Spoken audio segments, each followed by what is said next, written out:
Good morning, everyone. Welcome to the Will County Board meeting, July 16th, 2026. I'll call this meeting to order. We are going to have Member Balich lead us in the Pledge of Allegiance, and introduce the clergy. Pledge allegiance to the flag of the United States of America and to the republic for which it stands, one nation, under God, indivisible, with liberty and justice for all.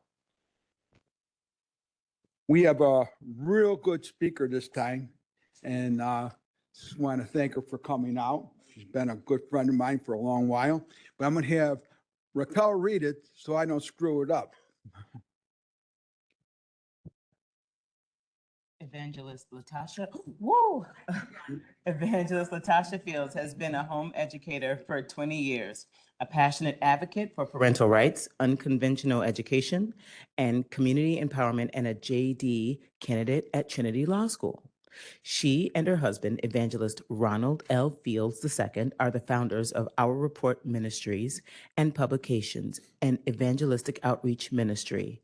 Latasha is the founder of Christian Home Educator Support System, CHESS, a homeschool co-op support group and microschool, and Empowering Parents Igniting Communities, EPIC, a parental rights organization in Chicago. She serves as the Illinois State Coordinator for ParentalRights.org, is a 1776 Unites Achiever, a Project 21 Ambassador, and a past candidate for Lieutenant Governor of Illinois. She has testified before the U.S. House Budget Committee, a hearing titled Poverty in America, Economic Realities of Struggling Families, and written for the Wall Street Journal. She has also been featured on various local and national podcasts and media platforms, including WTTW, NBC5 Chicago, ABC7, Fox News, Newsmax, C-SPAN, and more. Latasha and her husband have 4 children, 2 homeschooled to college graduates and 2 still homeschooling, and together own Third Phase Barbershop in Chicago's South Shore community. Latasha Fields. All right, come on, give it up for Jesus. Amen. Y'all can do better than that. I know it's a board meeting, but y'all gotta get excited this morning. Good morning, good morning. It's a pleasure to be here again. Thank you, Steve Balich, for inviting me. Thank you, Raquel. It's a pleasure to see you again. So, amen. I've been asked to pray for you guys as you lead the legislation that has to happen this morning in Will County, and I'm always honored to be with you. So bow your heads with me, amen. So, Father, we thank you right now in the name of Jesus. God, I thank you for the privilege for gathering here today, and for every member of the Will County Board who has accepted the responsibility to serve the people of this county. Your word declares in Daniel 4:17 that the Most High rules in the kingdom of men. Therefore, we acknowledge that all authority ultimately belongs to you, and that those entrusted with public office are called to exercise that authority with humility, wisdom, justice, and integrity.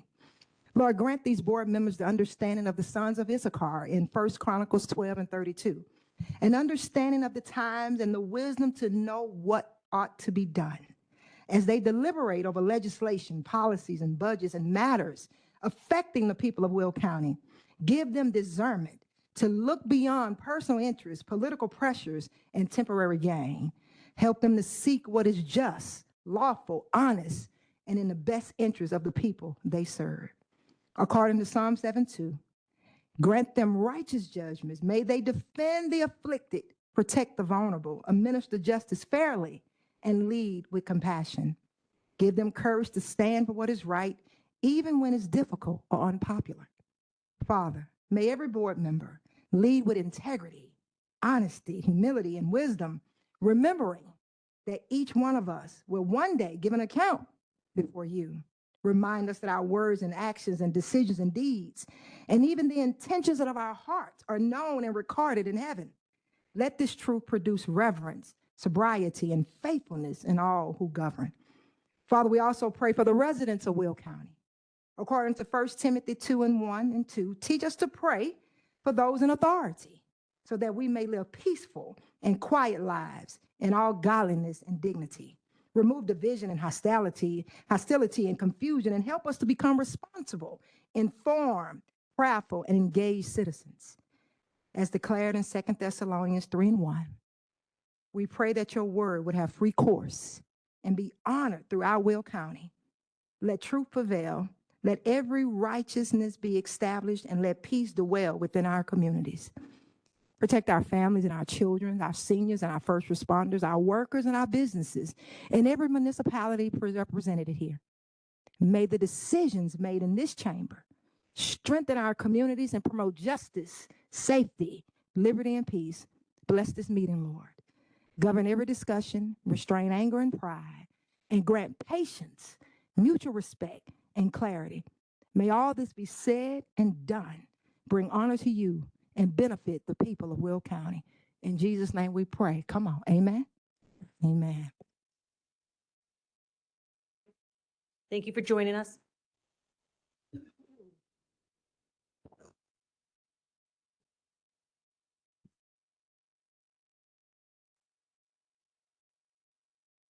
Madam Clerk, will you please call the roll?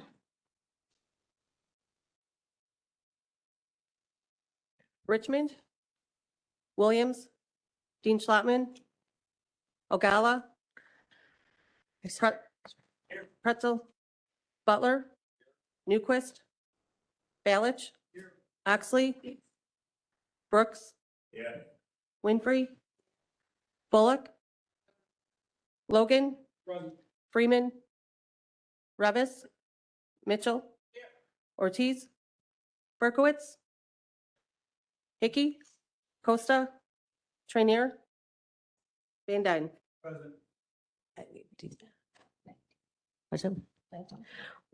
We actually have, we have member Dean Schlottman's in the doorway, as well as I think I saw member Ogalla. We need a here though. Dean Schlottman. Here. Well, we will just wait till member Ogalla and we'll call. So we're at 20 members present. We have a quorum. Actually, that's 19 members. I'm sorry. 19 members present. We have a quorum. Nope, I'm wrong. 20 members. We have a quorum. We need a motion to place on file the certificate of publication. Motion by Freeman, seconded by Winfrey. All in favor? Oh, I'm sorry, we need a roll call vote. I'm off to the game. Richmond, Williams, Dean Schlottman, Pretzel. Madam Clerk, we'll add member Ogalla to the rolls. Ogalla, We're voted on certificate. Okay. Pretzel. Butler, Newquist, Balich, Brooks, Winfrey, Bullock, Logan, Freeman, Revis, Mitchell, Ortiz, Berkowitz, Hickey, Costa, Trainier, Van Dyne. 21 in the affirmative, the motion carries. Can I get a motion to approve the minutes from the June 18th, 2026 board meeting? Motion by Dean Schlottman, seconded by Mitchell. Any discussion? Previous roll call by Trainier, second by Hickey. All in favor? Any opposed? Motion carries. I need a motion to approve the minutes from the June 18th executive session. Motion by Mitchell, seconded by Freeman. Previous roll call by Brooks, second by Winfrey. All in favor? Any opposed? Motion carries. Madam Clerk, will you please acknowledge elected officials and media present today? This morning, we have County Executive Jennifer Bertino Tarrant, County Clerk Annette Parker, Coroner Lori Summers, Auditor Duffy Blackburn, Recorder of Deeds Karen Stucco, Treasurer Tim Brophy, and media, we have Bob Okon with the Herald News and Michelle Mullins with Daily Southtown. Thank you very much. We have no honorary resolutions or proclamations at this time. I will invite anyone to come up for public comment for today's agenda items. Today's agenda items only. Remind you, if you could come up here and state your name, you have 3 minutes. I will make a preliminary comment that it is my understanding that during land use, we will be pulling off item, I don't know which one it is here. Member Pretzel, can you help me which one we'll actually be tabling or postponing? Item number 2. Two. Okay, so we will be putting off ordinance number 26-211, zoning case 26020. You can still speak on it, but I will let you know that there will be a motion later to postpone it, but you can still speak on it. Yes. Absolutely. You are still welcome. Absolutely. Yes, that's why I said it. So is there anyone here to speak? Say, come up, please. And like I said, please just state your name for the record.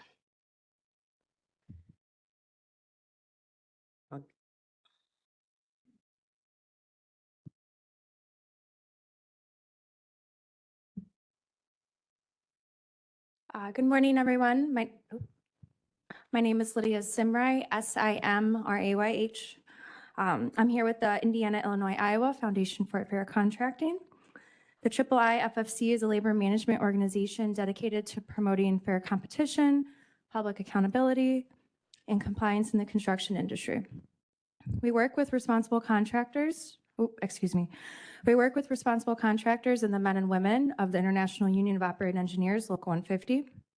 I'm here today in support of ZC 26020, the map amendment requested by Badger Daylighting Corporation for the property on 159th Street in Homer Glen. This is a $6 million investment that will bring Badger's operations to Will County on a permanent basis. The project will support more than 50 Local 150 operating engineer jobs, plus administrative, sales, and field staff, and will keep a full-time Local 150 technician on site. These are good family-supporting careers, and this investment strengthens the local tax base. Badger has also listened to the community. Of the 38 acres on this site, Badger will use only about 14 acres, with the remainder intended for sale to the Forest Preserve District. Badger has committed to a landscaped berm and vegetative screening along the property line bordering the neighboring subdivision, and has remained willing to work directly with neighbors as the project moves forward. Trucks will be housed indoors, back into their bays to reduce noise, and the facility will not be open to the public. We recognize this board is weighing real concerns from nearby residents and the village of Homer Glen, and we don't dismiss them. But county staff reviewed this request in detail and recommended approval, finding it consistent with the county's land resource management plan and with Homer Glen's own 2005 future land use plan, which identifies this site as a business park. For these reasons, the IIFFC respectfully urges this board to approve ZC 26020. This is a responsible project brought by a responsible employer that creates good union jobs and invests in Will County. Thank you for the opportunity to provide comment. Thank you.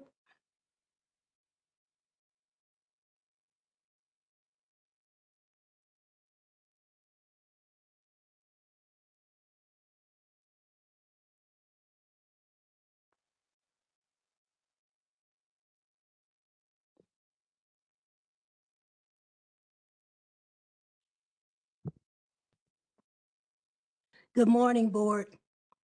My name is Delinda Herod, and I'm the Executive Director of Fairmont Community Partnership Group. For the past 11 years, we have worked to improve the Fairmont community alongside residents, volunteers, nonprofit partners, and local government. Today, I come before you with one request: fairness. Fairmont is a Title I school community. Many of our families work hard simply to meet their everyday obligations, including paying their property taxes. For many, every tax bill represents a real sacrifice. Before I continue, I want to acknowledge that Fairmont School Superintendent Dr. Daniels and School Board President Shepard are both away on previously scheduled vacations. This matter arose after their plans were made. I have been in communication with Dr. Daniels this week. I also appreciate the members of Fairmont School District Board and staff who are here this morning. Over the past several days, despite temperatures in the 90s, I went door to door speaking with residents. Many signed these pages to show their support for bringing these concerns before this board. Although they could not be here this morning, I want to ensure their voices are heard. These are signed letters giving me permission to speak on their behalf. on this matter. Over the last 7 years, together we have organized more than 21 community cleanups, established a community garden, and more than 20 of our seniors have gardens in their backyards. We have also provided employment opportunities for Lockport High School students who help secure the high school students help in the summer with the gardens at Fairmont School and our community garden and the senior gardens.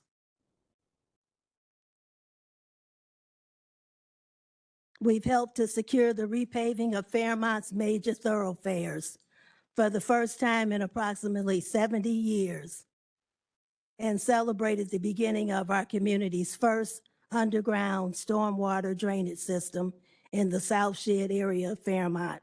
This area of Fairmont has never had drainage in the entire history of Fairmont. These accomplishments demonstrate what can happen when residents, community organizations, and government work together with a shared purpose. I have prepared a summary of our community's accomplishments over the past 11 years, and if anyone would like to have a copy of it, any of the board members, I have one.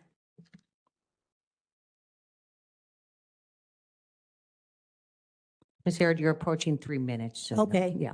Today, I'm asking you to, Okay, that's fine. Yeah, make a motion by Member Trinier, seconded by Member Logan. Madam Clerk, please call the roll. Just hold on a second there. Wait, can you tell, yeah, can you give me Miss Trinier? Do you have a time? Okay, two, Max. two mags, okay. Now, come on. Madam Clerk, please call the roll. You'd like to make a discussion, okay.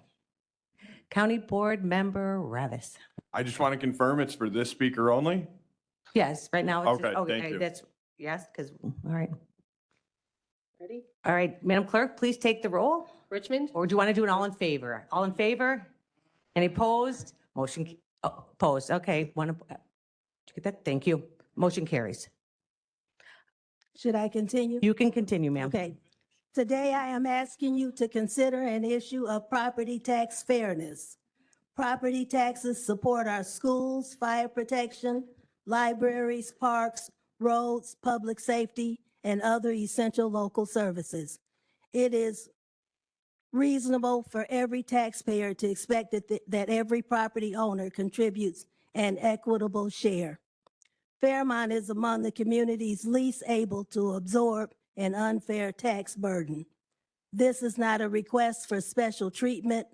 It is a request for equal treatment for Fairmont families and for every taxpayer in Will County. Before deciding whether to reappoint members of the Board of Review, I respectfully ask you to carefully consider the concerns that have been brought forward. Public confidence depends on a property tax system that is fair, transparent, and accountable. As my mother approaches her 89th birthday, I think about her nearly 7 decades in Fairmont. She has witnessed both the challenges our community has endured and the progress we have fought to achieve. My hope is that the next generation of Fairmont residents will inherit a community where everyone is expected to play by the same rules, contribute their fair share, and receive the same fairness and respect as each and every other taxpayer in Will County. We have always chosen to work with government, not against it, and we will continue that commitment.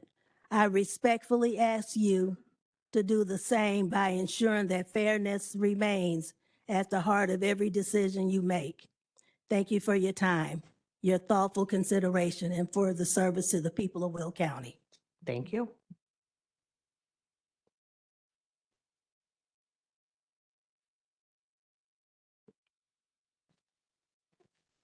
Was anyone interested in seeing our You can leave it up here and we'll make sure that the chief of staff gets it, Linda, and can get it to all the members.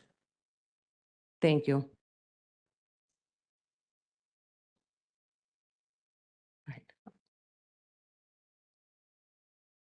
You folks can come up so you don't have to do the long walk and wait. Hello, I'm Sue Stylen. I'm the supervisor for Homer Township, and I'm here regarding the Badger 159th. I know it's been tabled, but I don't know what discussions will take place between now and whenever it appears back, or where you're talking about it being tabled. Thank you. Homer Township approved a resolution objecting to this zoning change, and it was included in your packet. There are two components to this rezoning. There's a C2 to C4, which is just 10% of the parcel. And there's R2 to C4, which is 90% of the parcel, which is a more drastic change. The C4 highway commercial classification permits intensive uses, not limited to heavy truck operations, outdoor storage, and industrial scale activity. Permanent application of that classification to property immediately adjacent to the established residential lots in Cedar Glen would be incompatible with the surrounding residential character and would impose adverse impacts on neighboring property owners that no temporary applicant specific site conditions can adequately constrain over the long term. What would be the benefit, and who's going to benefit? And are you going to put businesses over residents? Businesses that provide limited tax revenue to the community. They will not generate any sales tax revenue that is important to the local municipality should they annex. Schools, county, fire, library, and township all rely on property tax. The Cedar Glen residents invested and purchased their property to build their homes in 1985. For many individuals, purchasing a home is the biggest investment that they will make in their lifetime. And when they make that investment, they rely on zoning. And when that property was zoned R2 since 1978. So they relied on Will County's zoning when they made that decision. And so how are people going to do homework if you're going to change zoning drastically from R2 to C4? The zoning change will provide no benefits to the residents. There are 65 households there that pay $838,000 in property taxes that, again, go to the schools, fire, library, forest preserves, and so on. This is going to tell the residents that you value business over their labors and their tax payments. Badger says that it's a $6 million investment. That property is 38 acres. If you just took and put 20 homes on 20 of the acres, that is a $10 million investment, not a $6 million investment. And we need rooftops in our community. So we have over 1,000 new homes coming to Homer Township this year. People are looking for new houses. So to just eliminate the R2 zoning is reducing our houses. A forest preserve would be nice, but there's no guarantee. And there's plenty other property that the forest preserve can purchase. Supervisor, I'm going to need you to wrap up, please. Okay, thank you. So this is also, the C2 to C4 is also going to affect the economic development, because if you change from C2 to C4, more businesses are going to come and do C4, and that's not going to generate tax revenue, and it'll affect the county. You already affected the community when you widened 143rd Street. We're going to lose traffic to 143rd Street that would help our economic development. So I'm just going to ask that if it doesn't come before the board today and it comes before again, that you come out to Homer Glen and look at what we have. Thank you.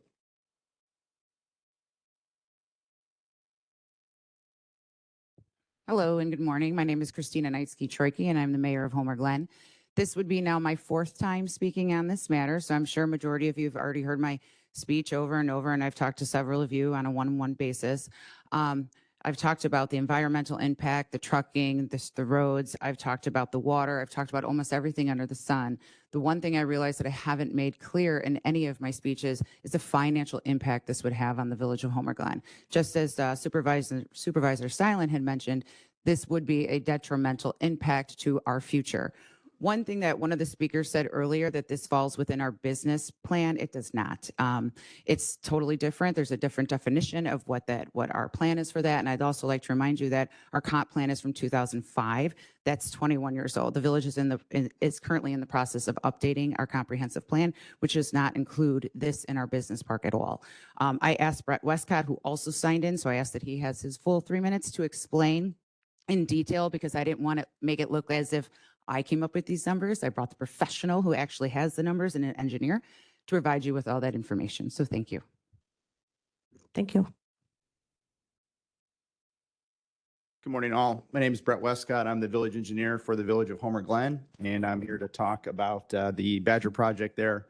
So I'm going to try and keep it short and sweet, just kind of talk some numbers. I won't bore you with the specific details, but we can just talk in economies of scale here.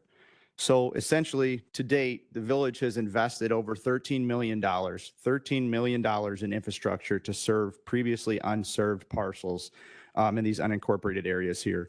We've installed water main along 159th Street. We've installed a sanitary sewer trunk main to serve those parcels with sanitary sewer. So when Mayor Christina talks about financial implementations of this, the issue is that the village is losing a lot of recapture and impact fees, which we rely on to recoup our investment for this, right? The $13 million that we spent on these. An example would be the Badger development is a single user that eats up a lot of acreage for this parcel, as opposed to a residential development per se that would provide us with a much higher tap on and impact fee recovery rate. If we run some numbers on this at a density of roughly 4 dwellings per acre, you would have a tap on an impact fee recoup of about $1.4 million for the village on a parcel of this size, as opposed to a single user, even assuming that they had 50 employees that used 100 gallons of water a day. The tap on an impact fee for that single user would be $391,000. So there's a significant difference. If we break that down in acreage, a residential impact and tap on fee recovery would be right around $37,000 per acre. And on the contrary, a single industrial user would be closer to $10,000 an acre. So you're looking at about a third of that, right? We're losing approximately 67% of what we would be recovering as opposed to doing a residential development or density. At the end of the day, this is the village's prime commercial corridor, and losing on these investments that we've made to try and bring these commercial users here. The sales tax is the biggest part of the revenue pie for the village. An industrial user doesn't bring sales tax in. We are looking to invest in commercial, right, and things that generate that sales tax revenue for us for a long time to come, as opposed to just a one-time payment for the tap on and impact fees. So I think that about wraps it up. Just trying to keep it short and sweet to the point. Thank you for giving me the opportunity to speak today. Thank you.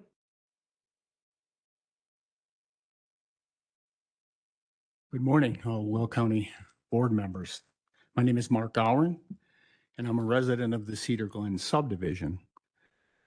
I know many of you have heard me talk on 3 previous meetings, so I'll try to keep this focused and brief.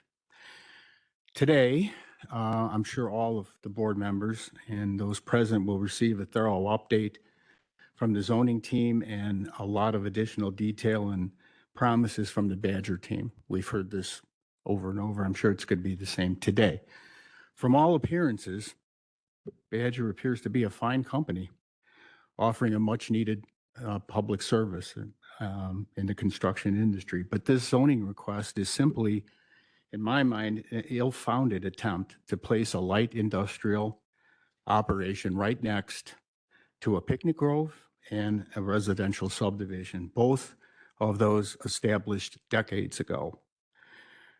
What is zoning anyway? The parcel in question is currently and appropriately zoned C2R2, and that is consistent with the comprehensive plans of both the village and the township, the local municipalities. Both of these municipalities have passed resolutions objecting to this rezoning request, and you have them on file. The village has filed a legal objection, which I know is on file. We have submitted a notarized paper petition signed by a majority of homeowners in Cedar Glen subdivision. I posted an online petition using change.org over 2 months ago when I was notified of this change.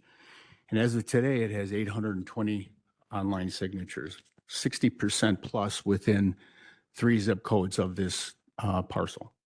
I find it hard to believe that that the company filed the request does not currently own the parcel. How can they submit a request to rezone it? I thought the owner would have to do that, but I'm not a municipal lawyer or a real estate agent. Until there's a real legal estate closing, just like in our homes, that land does not belong to them. The Badger business and its leaders are planning on expansion, which is great. It's the American way, and searching for a low-cost parcel of land, but it happens to be next to an established subdivision and a picnic grove. And that parcel is already appropriately zoned to match the comprehensive plans of both the village and the township. The Badger team has offered, and we'll probably hear it today, I know some of the board members heard it at the Land Use Committee, they'll offer concessions. But at the end of the day, they run a light industrial operation. In many of our opinions, it does not belong next to a residential subdivision or a picnic grove. All of these compromises and promises, as far as I can tell, are not documented anywhere in a legally binding sense. They might be part of minutes of meetings, but I'm not sure they will hold when pressed to actually implement these concessions. Sir, I'm going to need you to wrap up. All right, Thank this you. is it. Simple case of trying to fit a square peg into a round hole. Please do the right thing. Please vote no. Thank you all for your service and consideration. Thank you.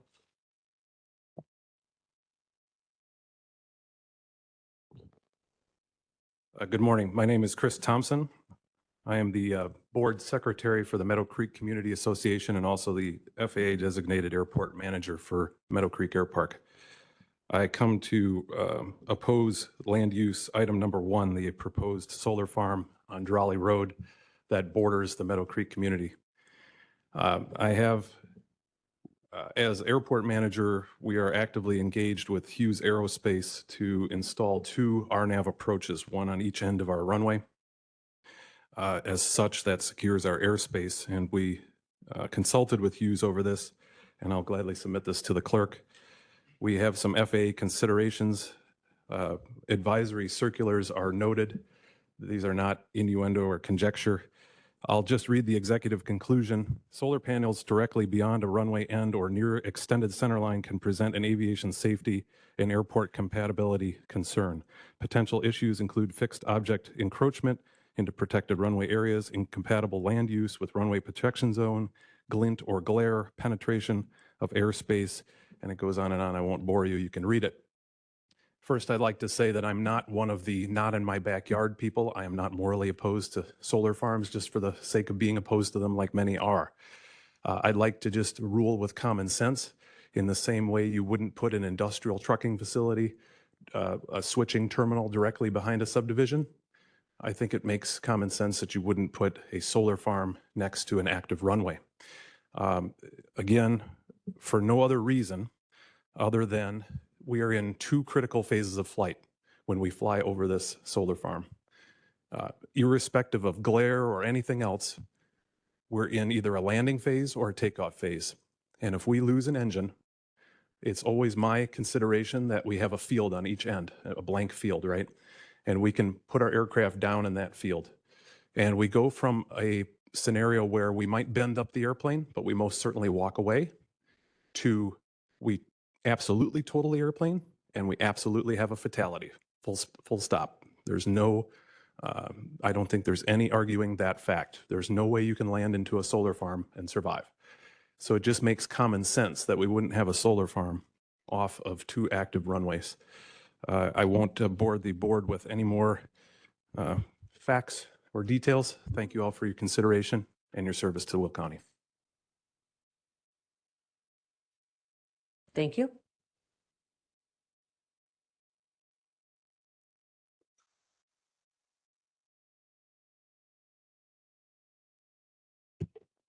Good Morning. Morning. My name is Paul Brown. I'm from Kachi Energy.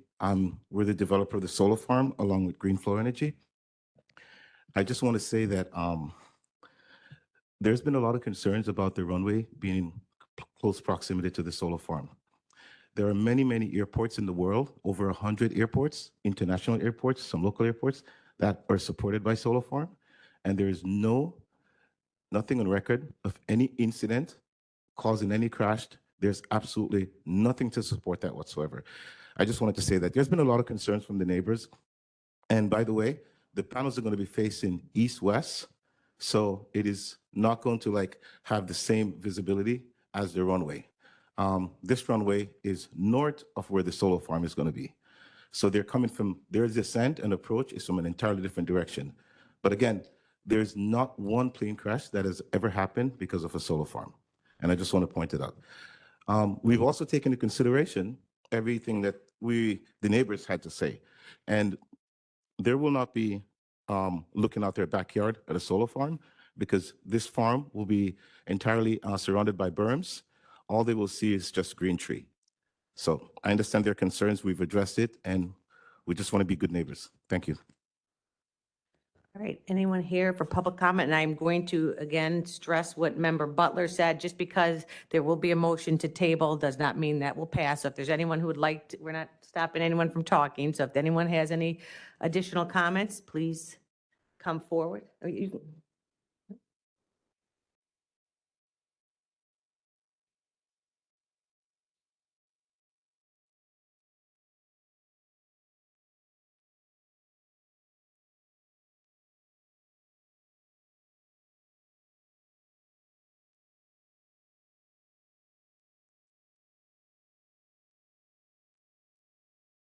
Good morning, everyone. My name is Pat Esposito. I live in Meadow Creek, where this gentleman just commented. He doesn't realize that I live at 7021 West Foss, which is across the street from that lot that they oppose to put that farm in. I'm elevated. I am 12 to 15 feet higher than the road. Aesthetically, I can see everything. I don't care if you put a berm. I don't care if you put a fence. I will see it. It affects me. Also, for some reason, my house is situated where we have a echo effect, where my neighbors, I can hear my neighbors in their backyard distinctly talk. I can just imagine if this lets out some sounds that is going to be enhanced, and I'm going to be affected totally. Also, the fact that the decrease in income for my property, the property value will be going down, as I understand. I purchased that house. I used to live in a city. I wanted to get away and be in a rural area. I don't want industrial. That's a farm area. It's tranquil. It's wonderful. Now that you're going to put this solar farm in there, it's going to affect the neighbors. We weren't even advised of this. I wasn't. Maybe 5 neighbors were let known. I was just let known maybe July, beginning of July. So the first meeting, I wasn't even able to know or comment anything. So I want you to take that in consideration. Why didn't they let the whole neighborhood know that this was going to be proposed?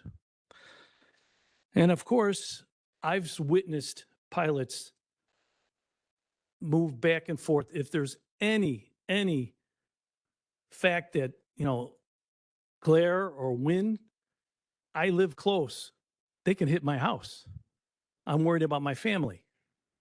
So that's about all I could say is I hope that you decide not to have this farm. Thank you.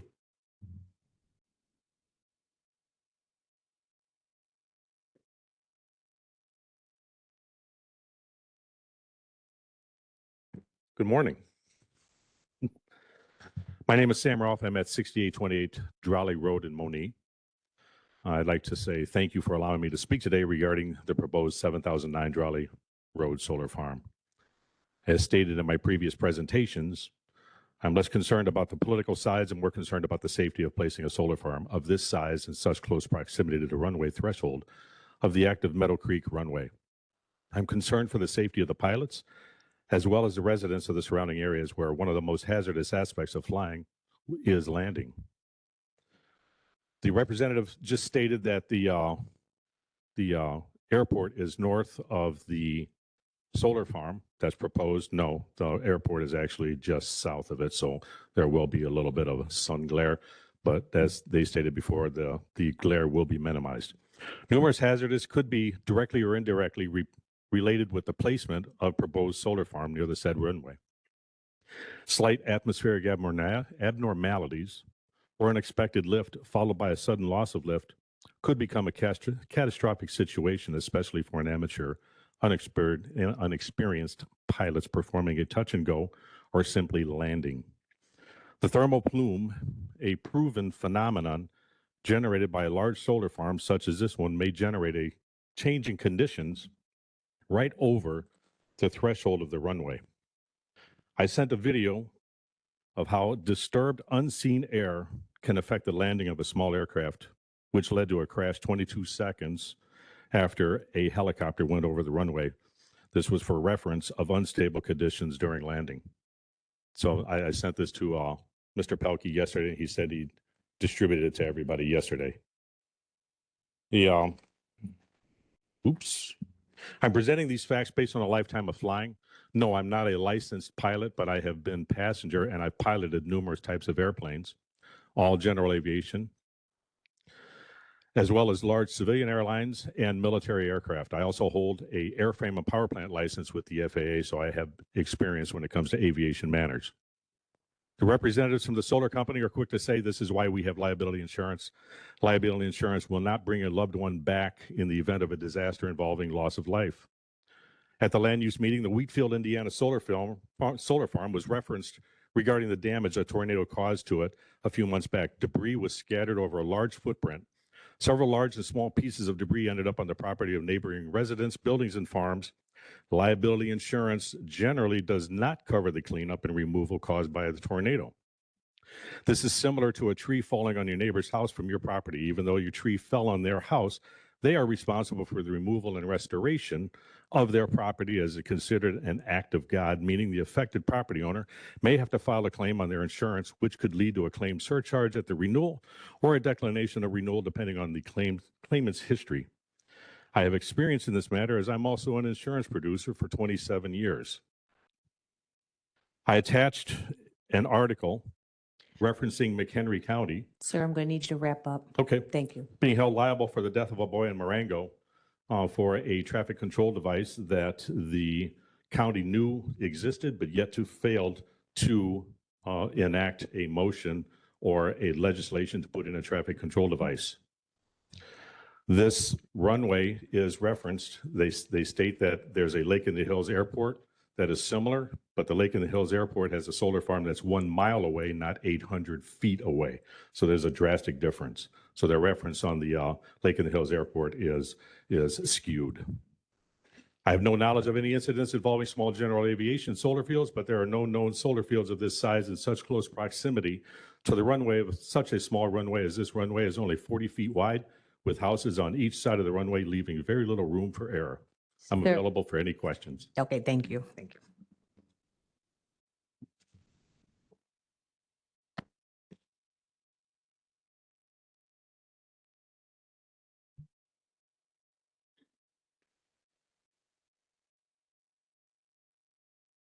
Good morning, everyone. My name is Evelyn Jones, and I live in Meadow Creek. My address is 6936 West Foss Road. The proposed solar farm will border my backyard. It won't border their backyard. I live there with my spouse and my 5 dogs. And yes, we have wildlife there. We have deer. We have coyotes, which I don't like, but they're there. And I really don't want this solar farm behind my house. We moved there, we built that home. We just didn't buy into that community. We looked around and we built that home. We bought that property and we built it in 2004. Now I'm being told that if I wish to sell, my property value may go down. I'm told that because they put that farm down behind my house, my homeowner's insurance may go up. They didn't ask us. They didn't say anything to us. We just got a letter and said, we're putting a solar farm behind your home. I really don't want that, and I hope you consider that. That's all I have to say. Thank you. Thank you.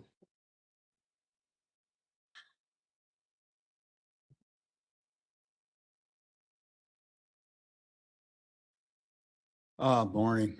Rick Rowe, the property butts right up against where they want to put the solar farm. The issue here is that this is unique. This isn't like a regular solar farms that you have in here coming in front of you. This is a land grab by somebody that's finding cheaper agricultural residential property, no matter where they put it at. And it's right at the end of a runway, right there. No getting around it. Like I said, I've walked the dogs in the back of the property and I watched these planes. And say those solar panels are going to be as high as this. That plane's going to be as high as that ceiling. That's how close it's going to be. It's a unique with safety. This whole thing is about safety. There's hundreds of acres out there, plenty of places to put a solar farm. But for this issue here it's the safety of that airport. And if you would have had a chance to see some of the planes, because you basically have is amateur pilots teaching their kids how to fly, little biplanes that are 10 feet wide. This is like a ma and pa runway. And it's the safety that is concerned. I'm sure all the engineers and everybody that's coming up and giving you all the national reviews, never flown a plane. Or they've never even been out there and see how these planes come and land. But the issue is they see a chance to grab some property a little bit cheaper, just stick it in there. The issue here, and I appreciate your time, but it's over safety. No other issue at all. So thank you very much for your time. Thank you.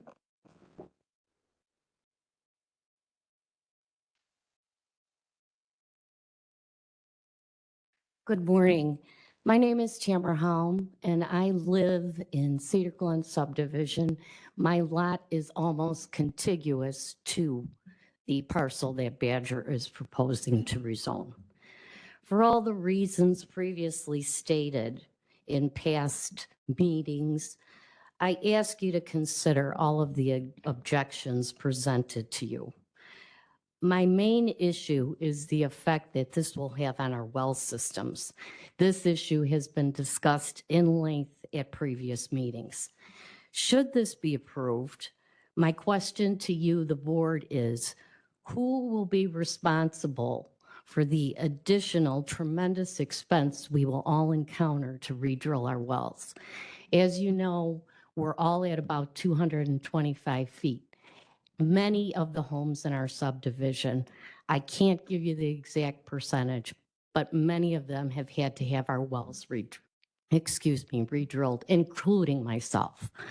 The approximate cost now to go down another 200 feet is around $20,000.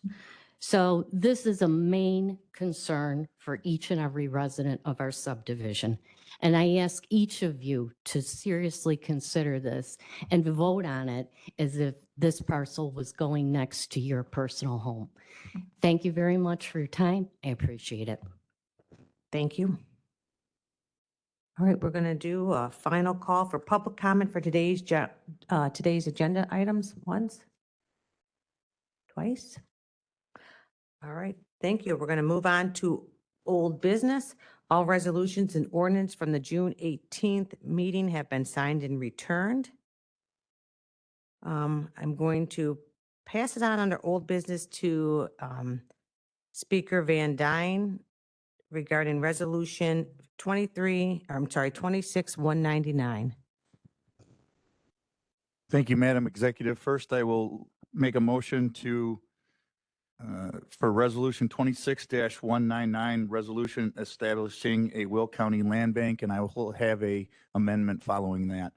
Motion by Van Dyne, seconded by Freeman. You're back up, sir. Discussion item.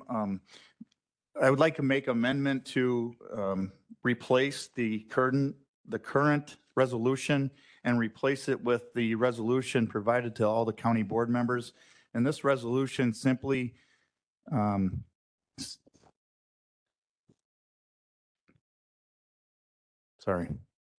this resolution will simply give the county executive the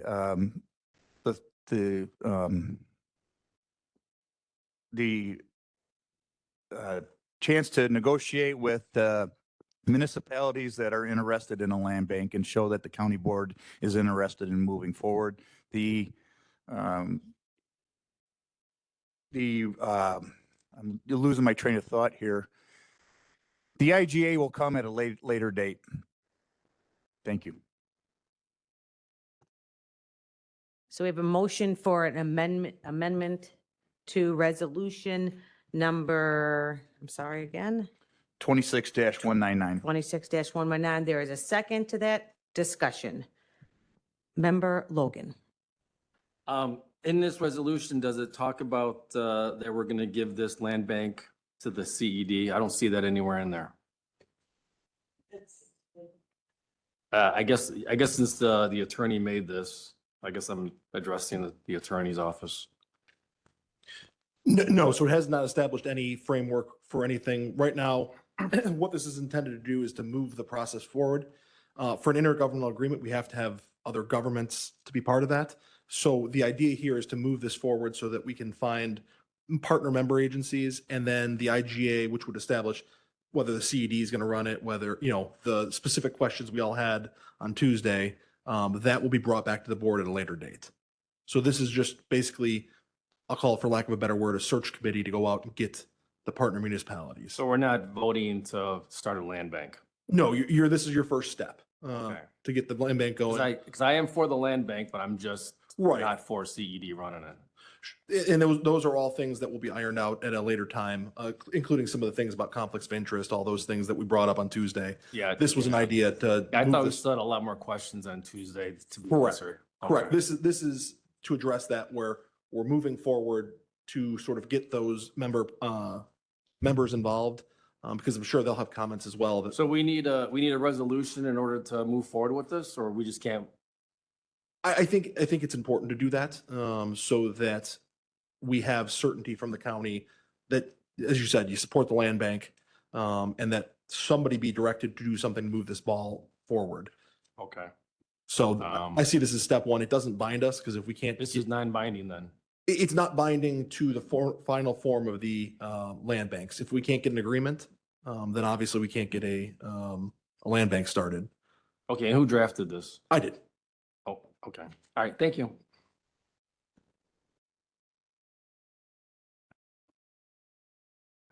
Member Ortiz. Thank you. So this is the problem when we are very unprepared. This resolution was presented when? This morning. You want us to vote on a resolution that was presented this morning? Sorry. Go ahead.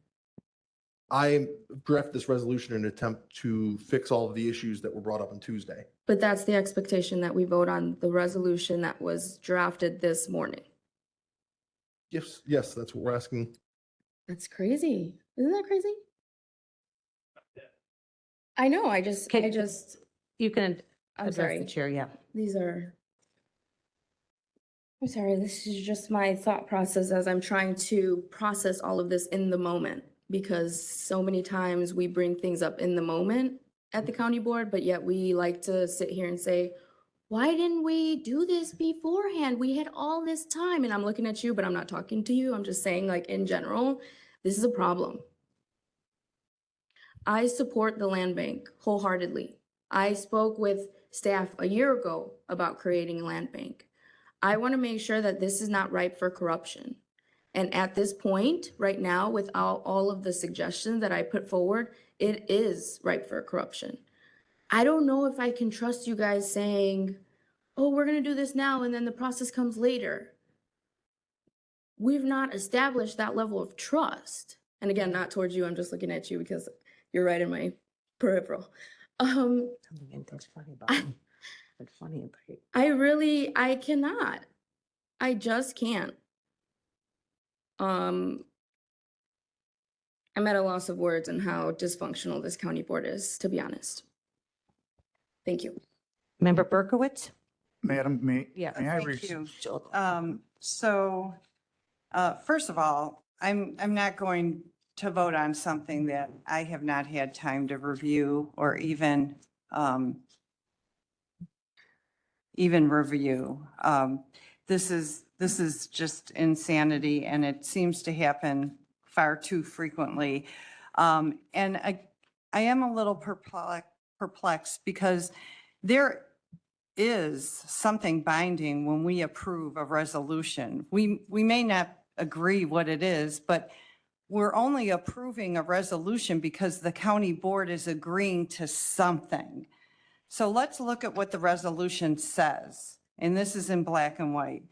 It says that there's a significant number of vacant, abandoned, and tax delinquent properties. In our conversations, it's been said, there's not really that many, but the ones we have are a problem. But here we're stating there's a significant number.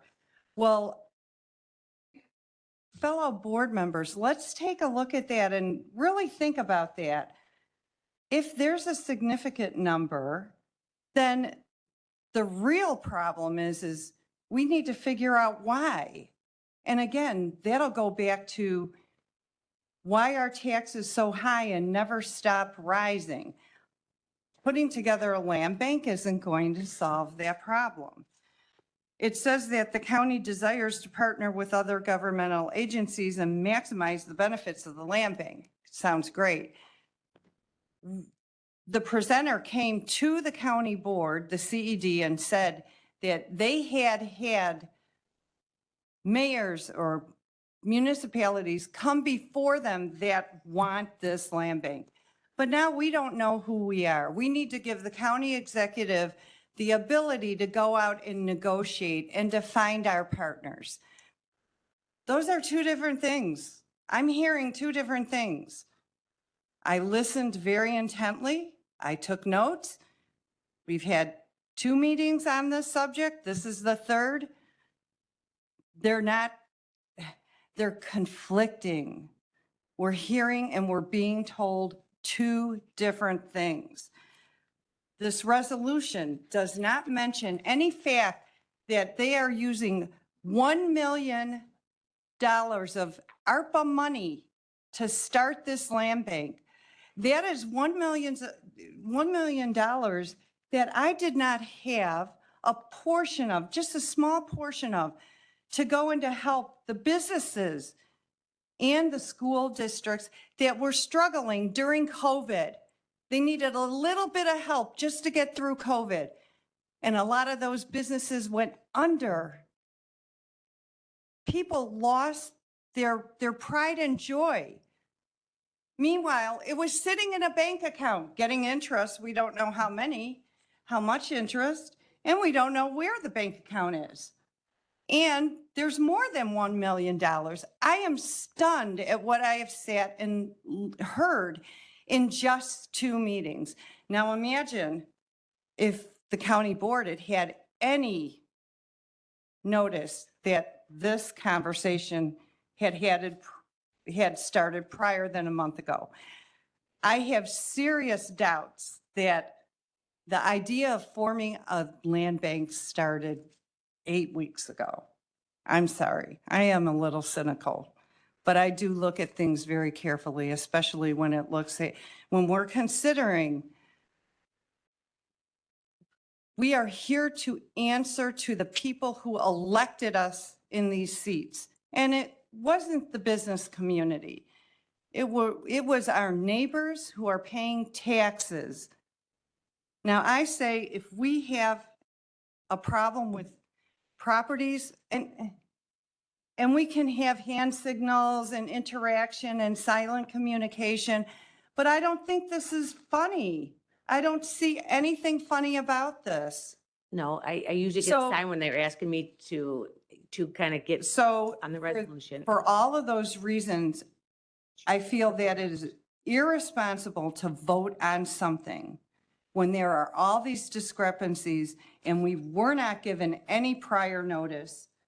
And for that reason, I'm asking my fellow board members to consider those things. If you are even thinking about voting to create the ability for the county executive to negotiate something, we have no idea what the terms will be. For that reason, I really feel that this needs to be withdrawn from the agenda. Thank you. Thank you. Member Trenier, then Butler. Oh, sorry. So this is our fourth gathering to discuss a land bank, not the third. But regardless, I understood this to be kind of an olive branch because there are people on the other side of the aisle that would like to have a land bank. And as I think I heard stated, the issue is they don't trust or don't want the CED to run it. I would have loved to have heard a proposal on Tuesday from anyone of the folks that are opposing the CED running this as to who should run it. They are our Center for Economic Development.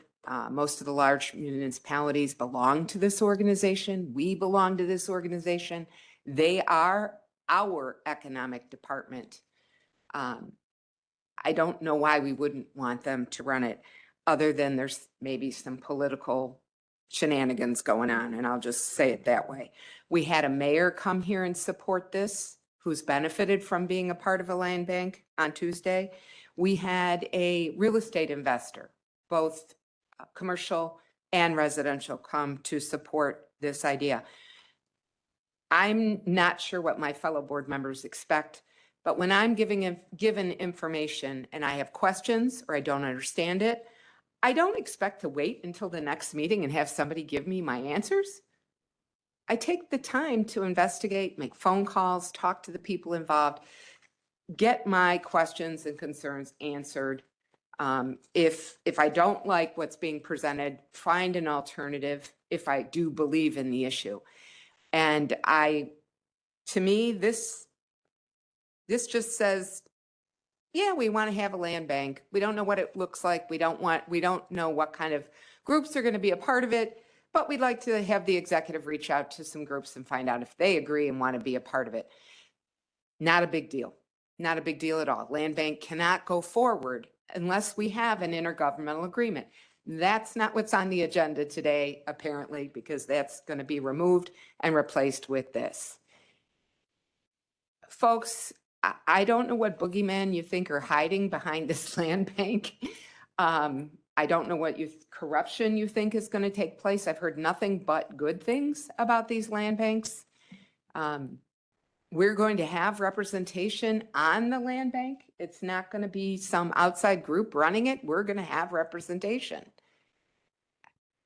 My concern now, if we remove this from the agenda and we don't vote on this today, that means just more and more delay. The ARPA funds have to be spent by October 31st. So, I mean, it's a make or break moment. Either we're for a land bank and we want to move forward, or we're against it. And just say, I don't trust the CED. I don't want a land bank with the CED. Tell the CED to spend the money or give it back. Because if we don't spend the money, we are going to give it back. It's going to go back to the federal government. It needs to be spent by the end of the year. And if it's not, it'll go back. Thank you. Member Butler, then O'Gara. Thank you. So I feel like we're putting the cart before the horse. Why is it being pushed so hard? Is it like you said, there's money that has to be spent before they lose it? Why didn't they put in whereas CED can shelter 1 million? They couldn't figure out what to do with before they have to give it back. in the body of this. I mean, what is the real hurry? I would like to see a well laid out plan. And as far as invisible, thieves or whatever, land banks have been misused in the past. If you're on a land bank and you know properties that are coming up and some people that can put money in and pick up those properties, and you could have a private deal with them. And when they make a profit off it, you could get a kickback. There, it's real simple. It's not something that is unheard of or crazy. It's been happened before. I looked it up. This is a problem with land banks. Okay? There's a lot of questions. What is the purpose of this land bank really? Like, what are they really going to do for the people? When they pick up these properties and they sell them and they make money off of them, will that money be turned into the taxes to help cover the losses of taxes?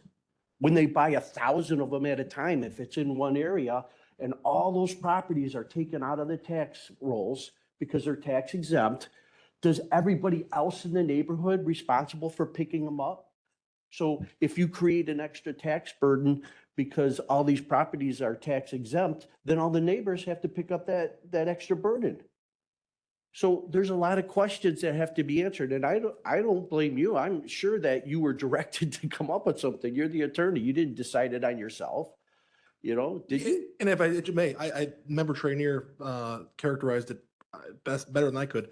I intend this to be sort of an olive branch to all the things I heard on Tuesday, and thought this was about the most neutral way we could at least move this forward. Again, the final IGA would come back to you. The county executive has no power to do that. And I can appreciate your olive branch. In the past, there's been incremental steps to move us in a direction that before we knew it, there was no turning back. And I think that's what some of us are nervous about. And honestly, in a negotiation, it's better to not have a land bank already voted on when negotiating how that land bank would be set up. It gives us more leverage. Okay? So that's another thing. So unless someone can explain to me the urgency for the people of Will County to have this done before we figure it out, which many, on this side of the aisle have a real, become nervous about having to, approve things that haven't been laid out for us. There's no way we should do this. Absolutely no way. The only thing I could say is if there is $1 million and they have to get rid of it, I can think of 9 properties on Harris Drive that could really use some help. And they could use it up there. But I'm sure there's other ways to do this. And I know that the CED isn't on there, but there's an underlying current of urgency to spend this money. But they're not on here. So, if you want to scoff at people for mistrust, I mean, think about what's going on. Thank you. Member O'Gallon? Thank you. I have a question for Joe first and then to clarify something. So Joe, by putting this proposed resolution forward, because on our agenda is a resolution and the IGA is attached. So then your intent is this resolution without an IGA attached. That is correct. There was during the committee of the whole, there was a couple members that had 50 plus questions, another member that had 40, and another member that maybe possibly had 10. There was another member that had 15 different amendments to the IGA. So this is simply, like Kevin and member Trenier had said, this is an attempt to give the board members an opportunity that like the land bank idea to keep it alive, and we can come back and discuss the IGA in detail at maybe possibly next month. And the urgency is, the money does have to be spent by October 31st or whatnot. So I try to do I wouldn't say a favor, but I took in consideration of all the comments and questions, and at least this continues to move forward if the board chooses so. My other comment would be that, amendments happen all the time. And when an amendment comes brought to this floor, most folks ask for a written copy. So that was done in advance. This is not anything that's trying to sneak by. This is simply a one-page resolution that any normal-minded person could read through in a few minutes and completely understand it. So thank you for your question, Ms. Ogala. Thank you for the explanation. I just need to verify that the IGA is not attached. So since it's not attached, we don't write IGAs as a board. The county doesn't. We approve IGAs on other issues, but we don't ever write an IGA. So what stops the land bank from moving forward, even though there is no IGA? Because an IGA can be written by the county executive and they can get an agreement, bring it back to us, and we say yes or no. But how does it stop them from moving forward with the land bank if the board wouldn't want to do that? So based on our research, the IGA is necessary for the land bank to exist. It would be basically what an IGA is government sharing powers with these partner agencies if they exist. Obviously, that's part of the thing is determining who wants to sign on what terms. Until the IGA was approved by all those governing bodies, the land bank doesn't exist. It's a concept that we're all working on right now. And that's another reason I threw in there that everything, so that you all understood, the IGA would have to come back to the county board with any amendments the board might want to make, just like any other IGA that we bring forward. I also, again, tried to lift a lot from the resolution you guys have had for about a month. So I didn't write any of this language about underutilized properties.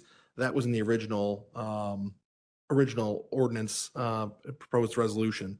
So I guess the short answer to your question is there is no land bank, so it can't move forward until we have IGAs with other agencies. It's a concept at this point. Okay, thank you for that. So also, a member brought up the fact that she can't believe that a land bank conversation started 8 weeks ago, and that's absolutely correct. Because I think it was March 6th, I might have the date wrong. Senate Bill 4571 was before the state legislature to be voted on, and our county executive signed on in support of 4571. So if you're not familiar, Senate Bill 4571 gives the authority to Will County to do a land bank. So we didn't have the authority before. My understanding is from talking to a lot of people is that language came forward for DuPage County, that they had some projects they wanted to be able to do a land bank on. And so then an amendment got made. After that amendment got made, then the county executive supported it. I was told, well, Will County supported it. Well, we hadn't heard about it, so we should hear about something, and the executive signs on. That means she's in support of it. That doesn't always necessarily mean the county board is in support of it. Another thing that's interesting to me is the conversation that has happened. The first couple presentations that we received, we were told about the properties that we have here in the county that they were somebody hasn't paid taxes on, and they went to tax sale. No one purchased them. They went to auction and no one has purchased them. There's approximately, I think it's 116 of those properties that we would be looking at for the land bank. That was the first two presentations. So one of them was if there's a pie shape, we would take that and maybe do water retention or give it to municipality. They could make a park out of it or something. The other one was between two property owners, there might be a parcel of property that doesn't belong to either of them, but they both might use it. They both might maintain it. We would try and get them to purchase this land, and then we could get it included in their PIN, and then they would pay property taxes on it. Then suddenly we hear that those are ones that, and that we would only be looking at properties that have no equity. You can go back, watch the YouTube videos of it. That was specifically stated. Then the third presentation says, well, we really wouldn't be looking into those parcels. We would be looking into abandoned and vacant properties. My understanding from everything that I watched, and I wasn't able to be here for the committee of whole because I was at a conference. I didn't expect it to be scheduled during that time, the last week of the month, so I thought I'd be safe going to conference. But during that committee of the whole, I was understood that these abandoned and vacant properties, our property taxes are being paid on them. They're not part of the 116 that nobody is paying on. So it's confusing to me, and I've yet to see a list of any of these properties or even come up with an example. Say, hey, pin number 1, 2, 3, 4 is this property here. It has it's in this community, and it's been sitting there in a dilapidated state, and nothing's happening with it.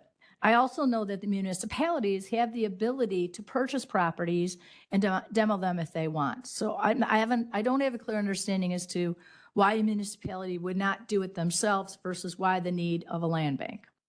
So that's kind of what I have. Another thing is I have been looking at ARPA rules and such, and I have not found something in here that says we could take these ARPA dollars, and no one has shown me which page on the agreement or on the information how a land bank could be given this money. I understand that the money is very important right now because it does have to be spent by October 31st, or we do have to return it to the feds. I find nothing wrong with giving the federal government $1 million back because we're trillions in debt. So I think that's probably not a bad idea. I don't know what the original intent for the CED was with the money that they were granted, but obviously they didn't have a real intent. They, at this late date, still have $1 million left. I have a lot of problem. I don't have a problem with the CD being involved or handling it all. I don't. But my problem is I believe that there's definite conflict of interest. We have the county executive, which would be working with this IGA, with a group of municipalities who have yet to be named. I guess Mayor Rudez, since he was here the other day, he would be interested. That's the only person that I heard of. Otherwise, I've not heard anybody interested in it. And I've called a lot of mayors and spoke to them directly. So they were not aware of it prior to me having the conversation, nor did they say that they would be interested. They didn't say anything because they knew nothing about it. But our county executive is the county executive here of Will County. The county executive sits as the head of the president of the CED. County executive then is written into this, in this IGA as one of the members of this board. Okay, that's a lot of conflict to me that I think should be different. I know that I thought that made sense. A member had said, we have the county board speaker, fine. And then there was a suggestion for the Republican and Democrat leader. Somebody said, oh, we don't want to make this political. Everything's political. Are we joking here? Every single thing is political. Putting the Democrat and Republican leaders on as members rather than the county executive, to me, gives much more clarity to it. Because the county executive is still the county executive. She's still the president of the CED, if I have that title right. So then she would have influence from that perspective. So I just find there's lots of things here that are very up in the air. And for me, I understand you did a good job here, Kevin. I understand what your intent was to try. But when somebody says to me, this is an attempt at an olive branch to the other side of the aisle, because we understand that they're interested in doing a land bank, but they're not happy with it. So that tells me this, because it is political. It tells me that you people on the right side of the aisle here, we're giving you this olive branch, so you vote yes. So this becomes a bipartisan vote. That's what I see it as. We're not going to clear anything up. You have 50 questions, 40 questions, 30 questions, 9 amendments. We're going to leave all that. Just please vote yes. To me, that I can't vote yes for something like that. I can't vote yes when I have not been, we have not been informed about this. We had a committee of the whole because of this reason, because this was only presented at the executive committee. So if members of this board, all 22, did not attend the executive committee, and many can't because they have jobs. If they're not on the committee, they are working on those days. So they weren't there. And I talked to members that I'm like, how do you feel about the land bank? I don't know anything about it because they weren't at the executive committee. So then we had the committee of the whole, because I did bring that forward, which thank you, Joe, for doing that. But I just think there are too many open questions about this. The IGA is not robust enough in my ideas for securing that we would have a good land bank. I'm not opposed to the land bank. I think if we do it, we could do it right. But I think that we need to have examples. I need to see these properties we're talking about. I need to have some input from some mayor. The only mayor we had was Mayor Rudez from University Park. And I think it's too many questions in the air for any vote today. Thank you. And I'm going to ask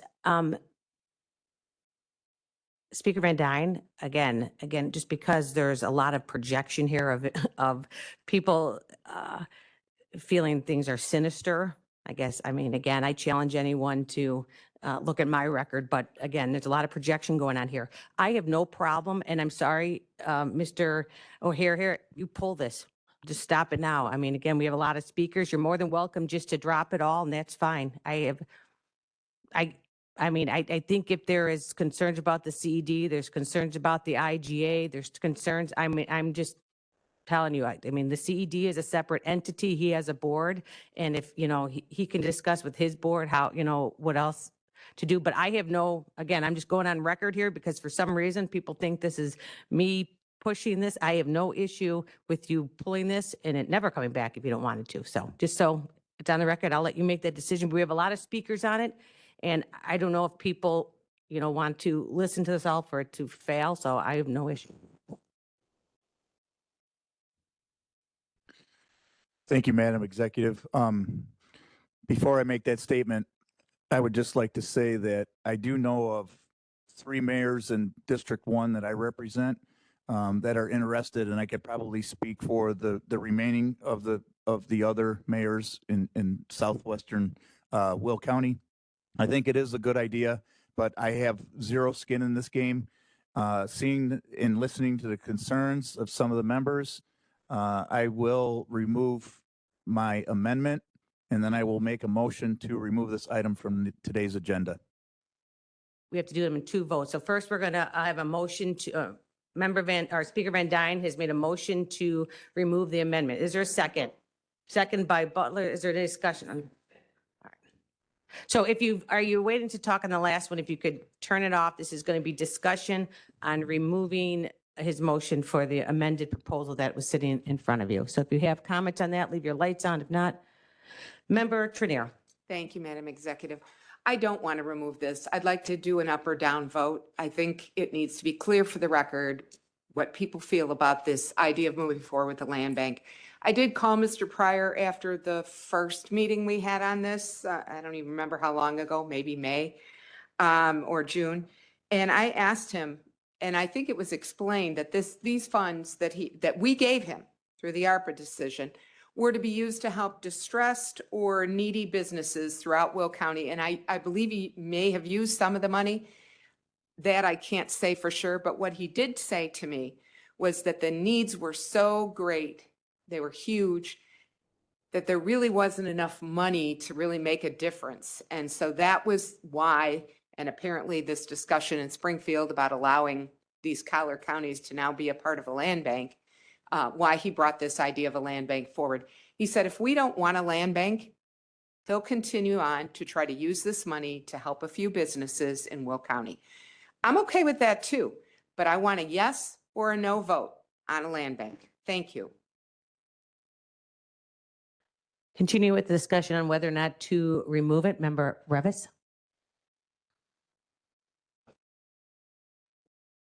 Oh, sorry. Okay. Member Freeman. I have to agree with Member Trainier. This is our 4th meeting. We had a committee of the whole because some wanted more information. At the beginning of that meeting, there were 6 absent by the start of that meeting. By 11:15, 11:20, there were 9 absent. That's almost half the board. And now all of a sudden we want more information. I would suggest you come to the meetings. You go and you reach out, you talk to people. This is not a partisan olive branch. There were members on both sides of the aisle. I'm so done with that. There were members on both sides of the aisle who have submitted, who have questions, who have things they want added to the IGA. And during the committee of the whole, it was discussed that this would be a possibility to get this thing started because it is good for the community. It is good for our residents. It's good for our county.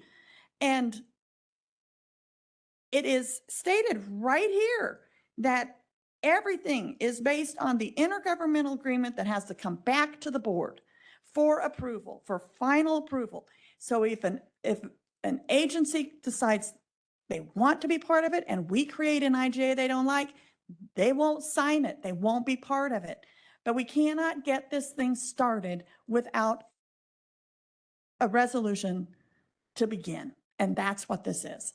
So I think we do need to vote on it because we're just kicking the can down the road.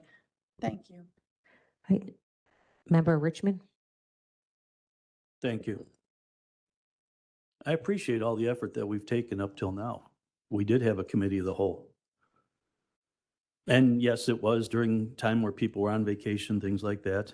But what I tried to do is get all the questions from our side of the aisle, kind of categorize them, aggregate them, and put them in a format that we could step through very easily without a lot of back and forth or duplication of questions and things like that, because I wanted to see it to be a streamlined process.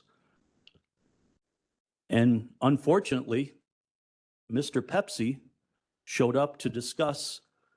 I mean, you know what? yeah, Let call him me Mr. finish O'Hara. talking. Can you Let call me- him Mr. O'Hara? He's Yes, not Mr. Pepsi. I'm making a reference, and okay, I'm speaking figuratively because you know a lot of people don't understand the difference between the CED and the. Then just say that. Okay, so Hugh showed up to answer questions for Doug. How's that? She was also involved with Doug with this. Did he write the whole thing, and is the money going to him? No. And so here's the ultimate question. In 2022, $3.5 million was given to the CED. 4 years later. Ordered by the county board. Oh, that's fine if it's awarded by the county board. But 4 years later, almost, in the 11th hour, we get told that there's $1 million sitting left over, and it's roughly 30-some% of their spend. Now, I looked at what their budget is and pulled up their was it 099s or 990s, whatever it was. $3 million is a significant portion of their annual budget. And they weren't able to spend it. And now in the 11th hour, we're brought forward something. And this is what we were told is, here's a documentation of those questions that were presented. Doug did the best he possibly could to answer them, but most of them weren't even answered. And at the end of the day, I'm not about to sign on to something because many years ago we heard, oh, just approve it and you can read about it. And you can see how that's all gone for us as a nation. The motion is to remove it. But here's the thing. But we're also being asked to take, there's people on this side of the aisle that are for a land bank. The problem is we want to have answers to the questions. And that's the bottom line. I think that's being acknowledged. I think that's being acknowledged. And again, that's Well, why the you know what? motion is There's to many remove it. times that you let the horse out of the barn, you can't get it back in the barn. But then vote. Yeah, exactly. That's why he's removing it. So, all right. Member Butler. So I am definitely in favor of removing this and not having this move forward. I can't understand unless there is a deadline. If we're not talking about the CED, if we're just talking about a land bank that could be run by anybody, there has to be a deadline in order to want to create something that you don't know what it is. I don't know. I don't care how many questions are asked and answered until it's written in writing and I got to sign my name to it. It's not real. It's nothing's decided. So if this was an urgent matter, I wonder why all this stuff couldn't have been put in writing and we could have looked at it and said, oh, okay, that's the way the land bank is, yes or no. It's simple. All it says is, be it therefore resolved that the Will County Board supports the creation of a Will County Land Bank and that we're going to negotiate terms for this agreement. It's just just decide what it is first. There's no reason we can't do it, but let's get all the details first. You're absolutely right. There is no reason in 2 years you could come back to this and do it again. I think they were just tying it to some actual dollars that they had in place already. But you're absolutely right. You could come at any time moving forward and discuss a land bank. So I don't see any, a member Oh, I'm sorry, Member Newquist and then Ortiz on the. Okay, thank you. So I live in an area and I represent an area that has a fair amount of blight. And I'm excited about the possibility of a land bank. I mean, Mayor Rudez was here yesterday. He's one of the communities I represent because we don't get a whole lot of economic development out our way. And if this is a tool, I don't look at this as the end all and the be all, but I look at this as a possible tool that could help revitalize neighborhoods and revitalize communities. We're always talking about wanting to do something for the people, for our residents. Well, this is a pretty good opportunity, I think, to help our communities. And I really do believe that I do want to vote on this up or down because we've had 4 meetings on this already. And if we're not going to move ahead with the land bank, I don't want to waste any more time on it. Thank you. Member Ortiz? Thank you. I am in full support of removing this. I actually thank Lord Jesus up above for you making that motion because, again, there's been talk here saying that this is just 1 page. You should be able to read it super easy. We are in discussion right now. I am actively listening to the discussion going on, and it's being told to me that I should be expected to stop listening to discussion and read this whole new resolution because apparently it's an olive branch that we were never told was an olive branch. Nobody in the full board did not have access to this language until we sat down and we started discussing it and they said, oh yeah, this is what we're bringing forward here. It's right in front of you. We're in the middle of discussion right now.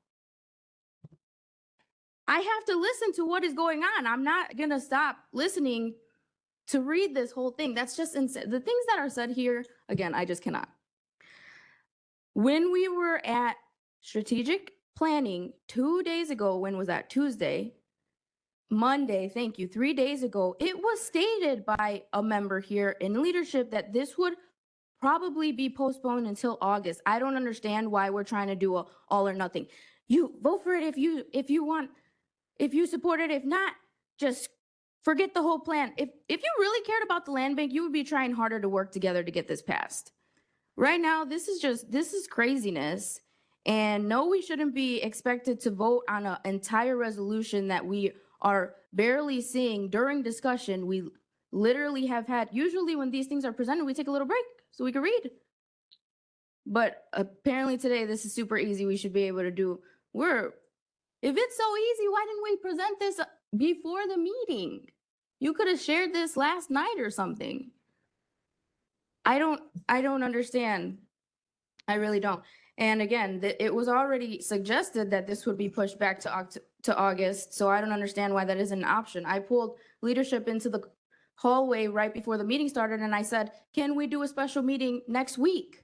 Can we do a special meeting next week just so that we have time to read this olive branch? What's the point? Because we have 3 meetings, 4 meetings is enough to pass an entire land bank, apparently, to the rest of this board. Insane. Member Hickey, then Bullock. Thank you, Madam Executive. I would like this to go to a vote. I would like this to remain on our agenda. I hope my colleagues are as interested in prior notice when we go through the budget process. I also hope that when I walk in and I have a manifesto from one of the other colleagues on the board, that they understand that we have to stop and read at that point as well. I was given 14, I believe, green lined items. And so excuse me, I have the field. I have the floor. Thank you. So I just really, ma'am. Destiny, she has the floor. No one interrupt you.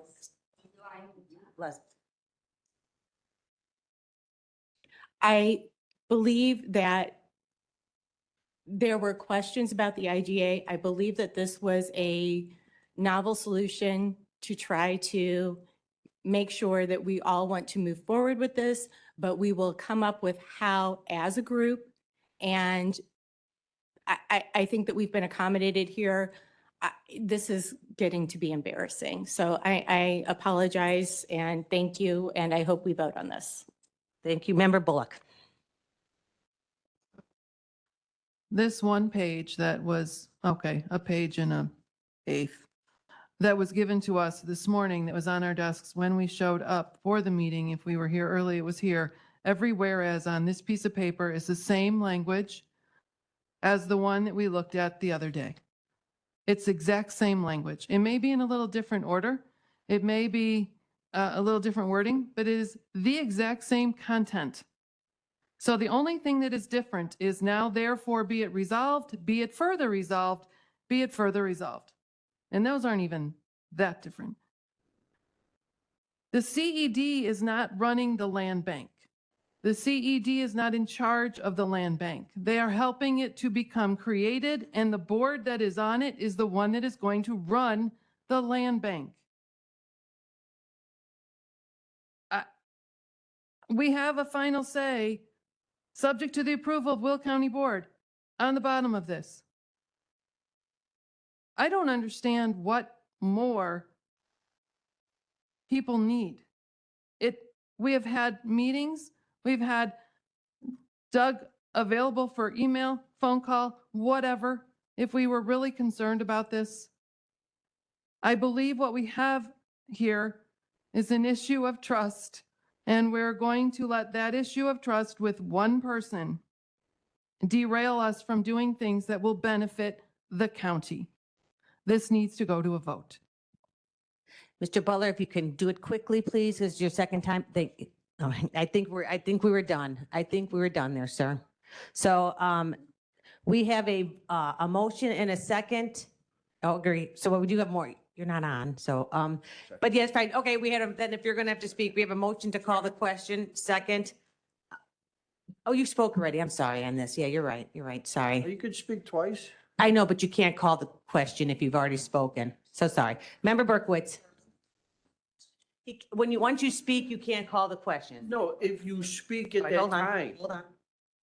Member Winfrey's I calling. can call the question. Second. If I started to speak on something else. You during spoke that on the session, amendment already. I could not You call the spoke question. you spoke on his withdrawal. You spoke on his withdrawing. But not this time. This was the second time I was called, and I made the motion. to My call the understanding question. is if you've already spoke while a motion is there, that you cannot call the question. So I'm gonna. Okay, all right, we're gonna try. Member Berkowitz. Okay, so I'm going to share again some facts. And you can groan about having to listen to facts, but these are facts. These are notes I took from Okay, prior. when you say facts, then cite your sources. Okay. Prior executive and committee of the whole, those are my sources. These are words that came out of somebody's mouth, and all of these meetings are recorded. The public can and should listen to our county board meetings. We want you to do that. Facts. And I'm gonna be serious. The county, Say who? The county, okay. When I you say believe it facts, was please say. Treasurer Brophy, okay, indicated that these properties, when they are transferred to the land bank, if there's any taxes owed, the county they're not responsible to pay them. We lose those back taxes. Now follow me. Then that property is transferred to the land bank board, which never comes back to your elected officials. The land bank board never comes back to your elected county board members. The land bank board then Trust me, sells. please trust me, thank you. Yeah. The land bank board then sells these properties for a profit. That information was shared with us. Also, when these properties come, so these are properties that come off of the tax rolls. The county's never reimbursed for their taxes.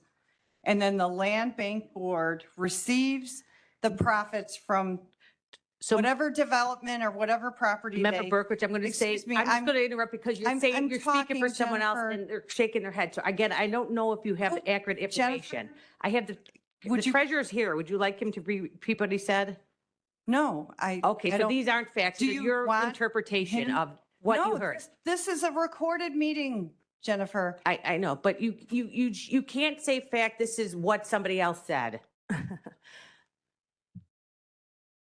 Okay, so let me try to, since I was interrupted and. Well, I'm trying to make sure that You're- you are you're not telling falsely me I saying need to- things because you can't speak for someone else. So I want, you're saying these are facts, people. Facts really do matter. And Oh, facts require absolutely they citation. do. And you are just Absolutely repeating facts what you matter. heard and summarizing. So it's a difference. It's a difference, Member Berkowitz. So if you'd like to speak what your issues are on this, please do. Thank you. Point of order? Thank you. So You I to have interrupt. indicated that these. Oh, you have to hold on. Madam Executive, I believe this discussion is about whether to remove the amendment or not. Anything else is not germane. Thank you. Right.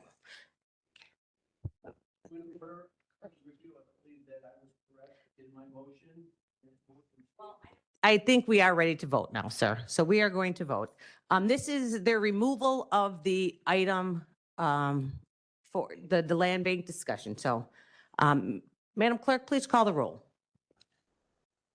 Richmond. Yes. Williams. Dean Schlottman. Yes. O'Gala. Yes. Pretzel. Yes. Butler. Yes. Newquist. Balich. Yes. Brooks. We're voting on whether or not to remove this from the agenda. Well, we didn't have anyone else speaking. You are voting on to remove this item right now. Madam Clerk, continue. Brooks. Oh, sorry. Thank you. Winfrey. Bullock. Logan. Freeman. Revis. Mitchell. Ortiz. Berkowitz. Yes. Hickey. Costa. Trainier. No. Van Dyne. No.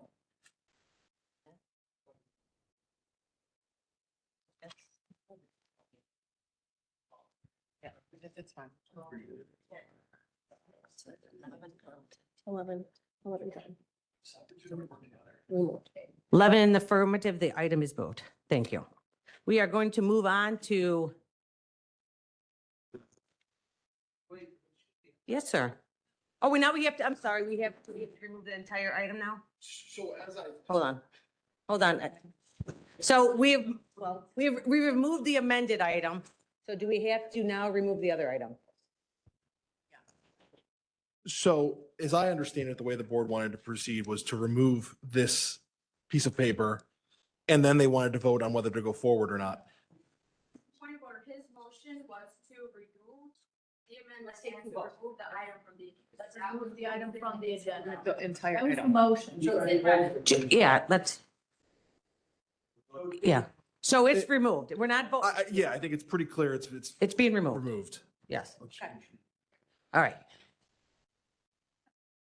Well, I gotta find my sheet.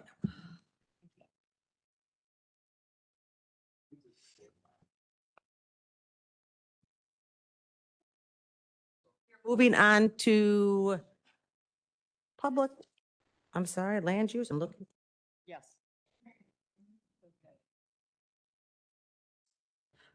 Moving on to committees, land use and development, Chair Pretzel. Thank you, Madam. Oops, sorry. First up on today's agenda, zoning case 25-138. This is for a special use permit for a commercial solar energy facility in Monee Township. The vacant property on the south side of Drawley Road, east of 7001 Drawley Road, Monee, Illinois County Board District 3. PZC voted 3-4, thereby denying the request. And Land Use and Development also voted 3-4, thereby denying the request. And I so move. Motion by Pretzel. Seconded by Newquist. Any discussion? Any discussion? Member O'Gala. Thank you. So this board as a whole has voted for many solar facilities. This board has voted no for some solar facilities. We have never voted on a solar facility that was being proposed to be built directly next to a small air park. This is different than the airports that were talked about in public comment and also at the public hearing. It's different in the sense that we don't have any data to support the impact on small planes, on inexperienced people who fly, because they're not like a professional pilot who flies American or anything like that. We do not have information on that and how it impacts the planes. We did hear that these are non-glare panels. Well, if you look up non-glare panels, it'll tell you there is glare that's produced by these non-glare panels. While it may not impact a large airplane, it does impact smaller people who are flying because they don't have all these same instruments. They don't have a control tower. They don't have any of that. They don't have the same weight of a plane. I heard that, there is no heat reflectivity because nothing reflects off. That's true. The panels absorb it, but that means the panels are absorbing a lot of heat in that area that would impact the plane. So I think we have never had these discussions. I think that this is something that needs to be looked at. I don't think that the legislators in Springfield even gave this a consideration as to whether a small solar facility like this is being proposed directly next to an air park.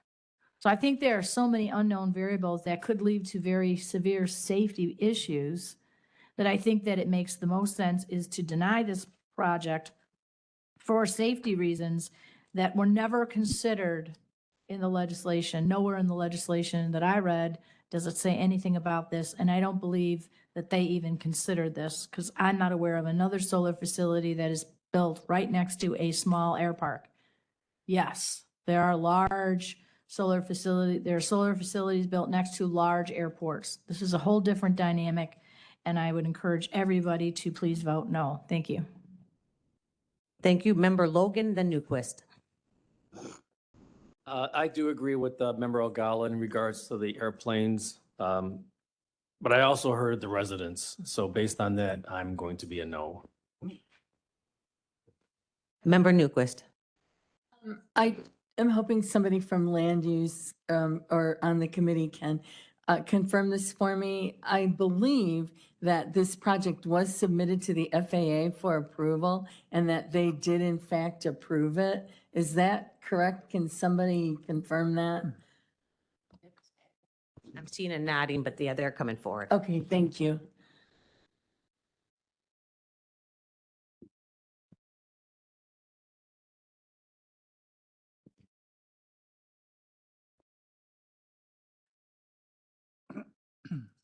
Marguerite Kenny with Will County Land Use. So yes, part of the application, the applicant did submit consultation with the FAA and they determined that there was no flight hazard with this project. Thank you. Member Williams and Brooks. Thank you. I just want to know from the state's attorney, as far as the law is concerned for what the actions that we can and cannot take, what do we have to do? Does it matter that this may be a safety concern? Well, it certainly is not one of the factors that they listed in the state statute, and I tend to agree with Member Ogalla. They probably didn't even consider this. We do have part of the problem that we've come with the equity solar case is the application complete? And we just heard land use say that the FAA has signed off on that. That's always a concern when you're doing so. This has never been tested. There are some novel ways we could look at this, but generally the state of the law is right now, if they have a complete application and they check the boxes, it should be approved. Member Brooks and then Ballage. Madam Executive, when we sat on that podium, and Kevin is in my seat, for the Land Use Committee, many of us voted on this project, no for now. And that was the 2 words we gave. Remember that? And the reason why we gave that, because we knew we would come before this final decision on today. So two things I have to say, and I turn the microphone off. No for now was applied to land use development, but no for now for this many as well. And secondly, unfortunately, my full-time duty does call. I unfortunately have to leave at 11:30. That's my hard stop. But I would have to tell you, I am still, Mr. Chairman, a no vote, Madam Chairman, for this. Mr. Buck. Just want to get on your list. I know my Oh, light's out. okay, I'll get you. Yep, sorry, thank you. Member Ballard. Yeah, I just want to make sure everybody understands on the county board that this is a hardship to the county and the residents, but it's a hardship for our county because we have a good possibility of being sued because we had prior knowledge to what happened in, well, I think it was McHenry County when a little boy was killed from a similar type of accident, and not regarding the solar farms, but they were held liable. We can be held liable for anything that we know in advance. And we know there's problems with this right now. So if we get sued, it's on us for voting for it. So I think we should all be voting no and just leave it alone. Thank you. We're going to member Richmond, then Pretzel. Oh, yeah. So, and I'm no pilot or anything like that, but I would have to go out on a limb here and say that these commercial airports, these large airports that they're talking about, just about every plane that lands in them can land on autopilot, no matter glare, doesn't matter, anything like that.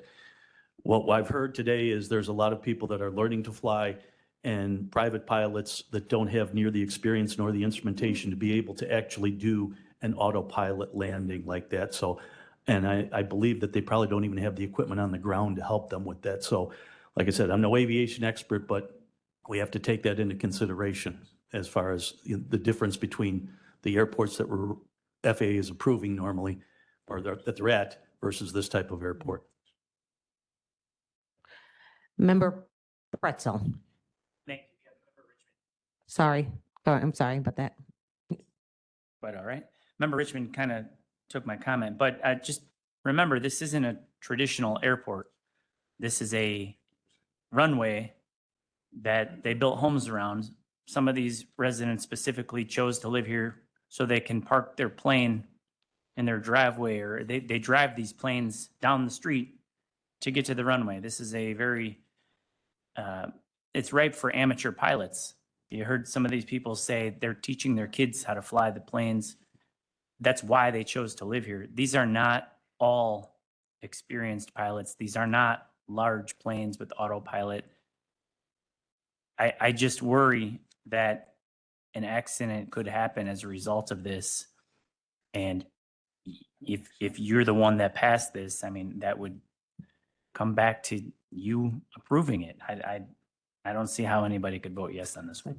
And thank you. And just to remind people, I think Member Brooks would like to vote on this as well before he has to take off. So if we want to keep our comments succinct, so we can, but we have now we have a Member Trenier. Thank you, Madam Executive. I personally don't know what the state legislators considered when they passed this law. Wish I did, wish I could have maybe changed their minds on how they created this law. But, you take a risk when you live near an airport. I live near an airport, not right next door, but live near an airport. I actually saw the plane crash into my local bank. Who knows? I could have been at the ATM machine when it crashed. I wasn't. There are no guarantees in this world. If you choose to live next to an airport, no matter what the reason, that's your choice, and anything can happen.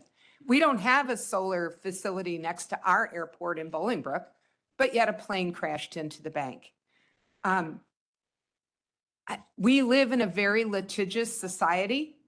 People are going to sue no matter what. In fact, our state's attorney told us somebody was going to sue us over something.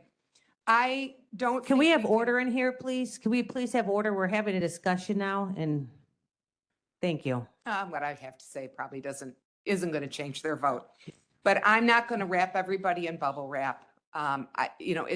Anytime something goes wrong, people want to sue.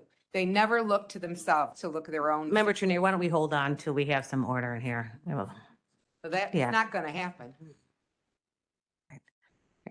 Go ahead, complete. If they're going to sue anybody, they're going to sue the FAA. They're the ones that said that this was okay. They said there were no safety issues. I looked at the map and I looked at where the farmland is.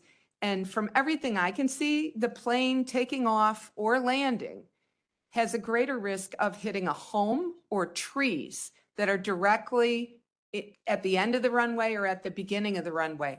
The solar farm is actually, if I understand the map correctly, is kind of off to the left on a diagonal and north of where the end of the runway is. So I'm going to go ahead and follow the state's rules, and I'm going to vote yes for the special use permit.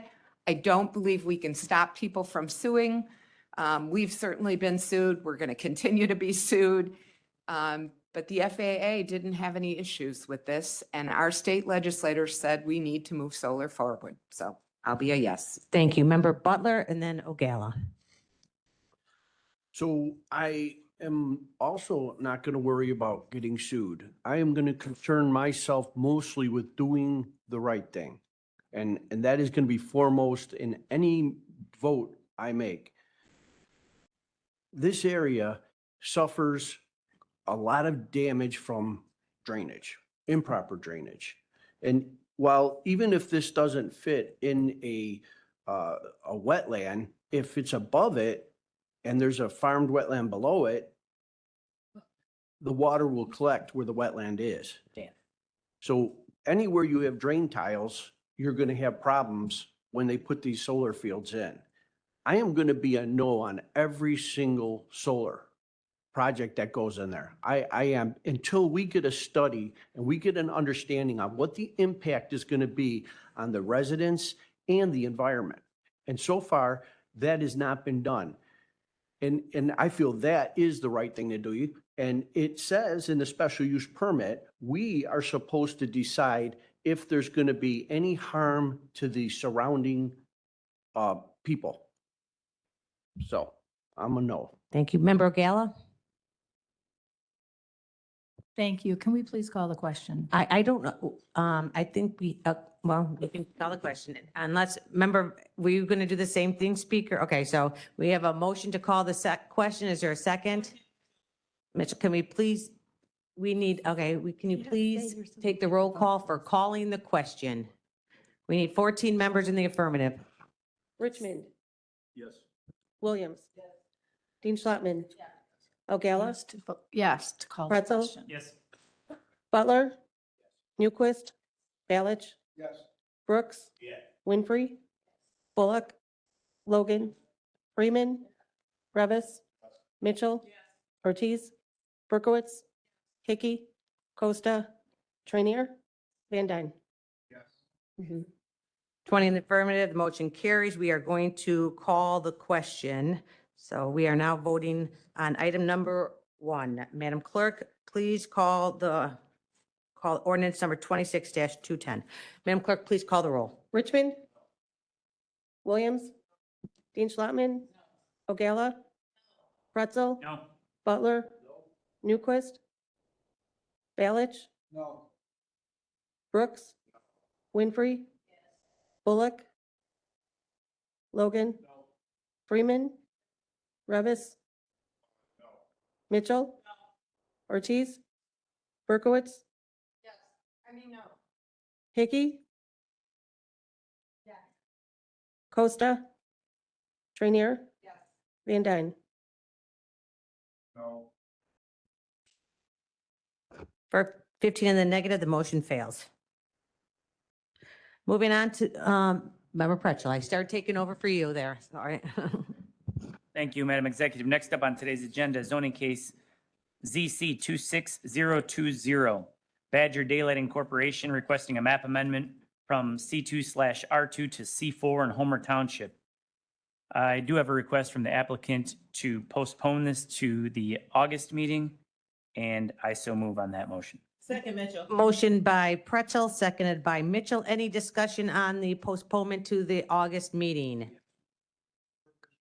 Postponement. You need, I'm sorry. Member Butler. What is the purpose for the postponement? So the applicant is working with the village and they are still in conversation with them and have just asked for more time. I'm confused. Does the discussion involve another property or the same property? Because if it's the same property, I believe that the village and the township and the people have made their position clear. If it's a different property, then are we asking to withdraw our map amendment? Well, I believe if they had a different property, they would withdraw this one. So it's the same property. So we have no reason to believe that there is really any negotiation other than the village has made it clear that this will hurt their economic plan and the ability to recoup costs for the infrastructure that was put in place for residential building. The applicant's simply asking for more time. I don't want to speak for them on anything else. If you don't want to give them more time, you should vote no. Thank you. Member Van Dyne. Thank you, Madam Executive. I did receive an email from Mr. Logan Malat from Badger Lighting. Mr. Van Dyne, we respectfully request the removal of Badger zoning request from the July 2026 board meeting agenda and would like this postponed until the August 2026 Will County Board meeting to allow us to work with Homer Glen on potential solutions along with the local residents. Thank you for your time. All right. All right. That should be perfect. All right. Seeing no more discussion, we are now voting on, is it tabling? To the postponing to the August meeting. So, right. All right. Madam Clerk, please call the roll. Richmond? Williams? Dean Schlattman? Ogella? Pretzel? Yes. Butler? Newquist? Can you get somebody call? Sorry. I'm sorry about that. No, we all were. I don't know what's going on. Right. Newquist? Balich? Yes. Brooks? Winfrey? Bullock? Logan? Yes. Freeman? Revis? Okay, Mitchell? Yes. Ortiz? Berkowitz? Hickey? Costa? Trainier? Van Dyne? Yes. Yeah.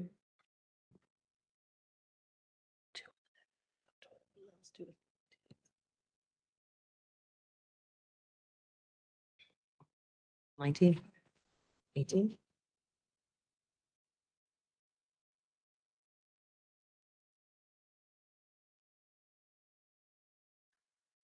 Seventy in the affirmative, motion carries.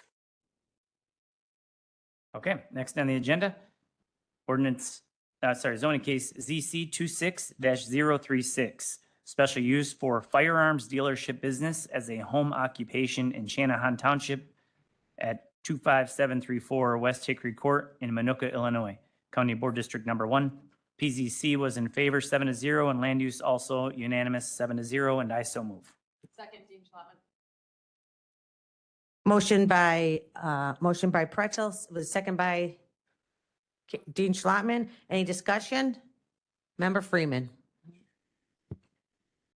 So I have to be very honest here. When I read this, I thought, oh, there's going to be a lot of discussion about this, of someone creating firearms, ammunitions in their home. I was shocked when there was very little conversation. My father built rifles in the basement back in the 70s. I was raised in a world that says firearms are not good, besides my father. And that's my personal feeling. And when I sat here and I thought about the right and wrong way to do this, this gentleman is actually doing it the right way. He came before us, he's following the law. I have to take off my personal hat, put my county board hat on, and say, I have no reason. He's met with LaSalle factors. And I just wanted to go on record to say I appreciate that he is following the law and is doing his due diligence to keep everyone safe. Thank you.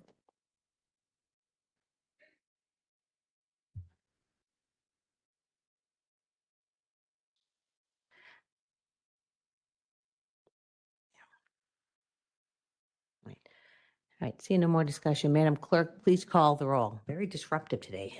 All right, let's see who's here. Richmond. Williams. Dean Schlattman. Yes. Ogalla. Pretzel. Yes. Butler. Newquist. Balich. Yes. Wait, I mean, this is like, okay. We obviously know something's happening over here. It's getting disruptive. Mr. Revis, can you take it outside the boardroom? I All right. agree with you. Madam Okay, yeah, Executive. this That's is really, distracting. yeah, yeah, I know. Member Revis causing a lot of distraction for us here today. Can we have you sit? You can, but you're interrupting. You've been doing it for the whole time and people are talking and we're trying to listen, so. Ready? Yes, ma'am. Winfrey. Oh. Winfrey. Bullock. Freeman. Oh, I'm sorry, Logan. Yes. Freeman. Yeah. Freeman's a yes. Revis. Mitchell. Ortiz. Berkowitz. Hickey. Costa. Trainier. Van Dyne. Yes. And Judy's a yes. All right. 20 in the affirmative, the motion carries. Thank you. The next Land Use and Development Committee meeting is scheduled for August 6th. Thank you. Moving on to Finance, Chair Newquist. Okay, we start out with a consent agenda composed of the following items. Resolution 26-213, delinquent tax resolution, 26-214, appropriating funds in the coroner's budget, 26-215, declaring equipment surplus and authorizing disposal, 26-216, or I'm sorry, I just said that. Oh, no, sorry. That was equipment was 215. 216 is declaring vehicles surplus and authorizing disposal. 26-217, appropriating grant funds in the county clerk budget from the Illinois State Board of Elections polling place accessibility grant. 26-218, appropriating grant funds in the county clerk budget from the Illinois State Board of Elections. 26-219, appropriating grant funds in the county clerk budget from the Illinois State Board of Elections voter registration grant. And I'm sorry, that was it for the consent agenda, and I so move. You have to ask if anyone wants anything removed, please. Oh, right. Does anybody want anything Okay. removed? All right, member, and you just have to state, we don't have to explain it. Member Ogalla, which one would you like removed? Okay, member Berkowitz, is there one you'd like anything removed? There's no, if you're gonna, you just have it removed then. If you. Okay, all right. All right, so now we have a motion for items B, C, D, E, F, G. Is there a second? All in favor? Any Aye. opposed? Motion carries. Okay, Chair so Newquist. moving back up to letter A then, resolution 26-213, just delinquent tax resolution, and I so move. Motion by Newquist, seconded by Winfrey. Discussion? Member or Speaker Van Dyne? I don't know if this is the time and place, Madam Executive, but I feel like the board is having a lot of side conversations. Yeah. And I know I'm guilty of it myself, but it is extremely hard to hear. So either A, we can use our inside voice, or B, maybe step outside because we are really having a hard time to concentrate. Thank you. Thank you. Any discussion on resolution 26-213? Member Berkowitz? Yes, so I had a question regarding this resolution. Is this regarding specific properties? It says execute necessary documents for delinquent tax programs. The documents are for what? Can someone explain exactly what that means? This is our standard, oh, sorry, do you want me to? This is basically our standard resolution that we have many months where properties need to be disposed of per tax sale. And it's basically just allowing the treasurer's office to execute the paperwork needed to make this happen. At least that's my understanding of it. And so my inquiry is with this resolution that the board be provided with a list of the properties. Is this 100 properties? There is a list attached to the resolution, I believe. Okay, every month it's I'm on there. looking for it. I don't see it here. There's a list. Oh, there's something sideways that I can't I read. thought there was, let me check. One property? Yeah, it's Okay. one property. That's it. Okay, I got it. That's the one. Thank you. All right, so we have a motion, we have a second, no more discussion. Madam Clerk, please call the roll.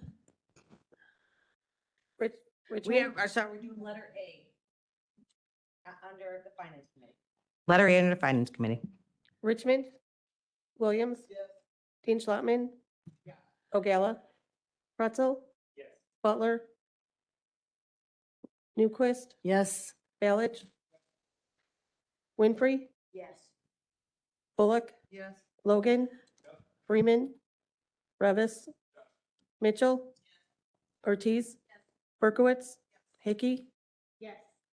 Costa, Trainier, Van Dyne. 19 in the affirmative, the motion carries. Oh, hold on, wait one sec. Resolution 26-220, fiscal year 26 budget transfer, and I so move. Motion by Newquist, seconded by Hickey. Member Ogala. Thank you. I would like to make a motion to amend Resolution 26-220. I know that the support document that shows the budget transfer lines was updated as to where the dollars were going and how much, but the resolution wasn't. So if we could, I'd like to make a motion to add another, whereas there will be a transfer of a total of $945,000. The CAC will get $335,000 from cannabis. Housing stabilization will get $440,000 from cannabis, and workforce services will get $170,000 from cannabis funds. When was this So decided? can you, Okay, it's just to clarify where the cannabis dollars are going, because this doesn't say, it doesn't say this at all for transferring budget transfers. It doesn't say, it just says transferring between various departments. yeah, Where? Where? okay, can you, Yes, yeah, it's in the can- attached can you document. say, can you just say? It's not in the resolution. Can you ask for the amendment? How would you like it in here? We don't have to get it printed.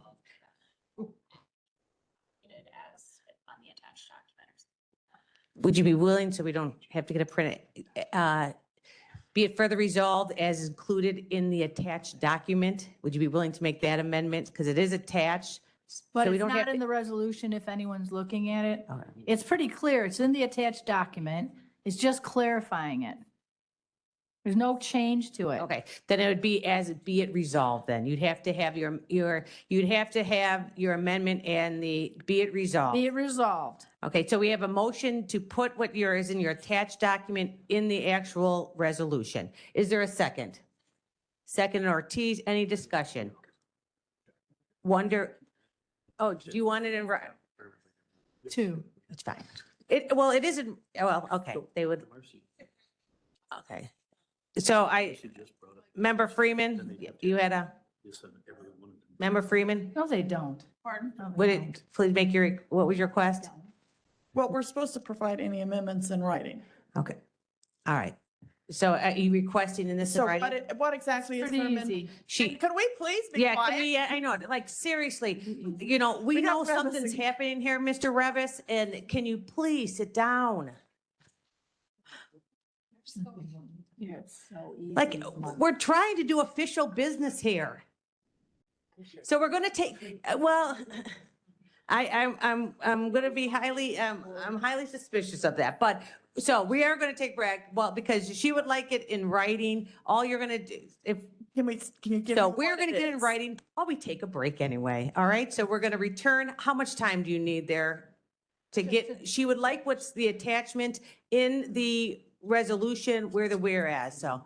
Well, Madam Speaker. Yeah. What exactly is her amendment? Her amendment is she would like the actual dollar amount, and you can correct me, she would like the dollar amount in the resolution. It is just an attachment. She wants those numbers in the resolution. So you have the numbers there, they're attached, but she would like those in the resolution. So they're written, but not written in the resolution. So the final resolution will have all those added. They'll have those all added. I will, because I'm so generous, I will withdraw my request to have this in writing because, you know, sometimes we have to read through everything and I appreciate that. Thank you. Okay, Wait, so no. there is a motion just to, we don't, did Chuck leave? You don't need it No, anymore? he's here. Okay, all right. So there is a motion to add the whereas, No, be it be resolved. it resolved with the actual numbers. Is there a second?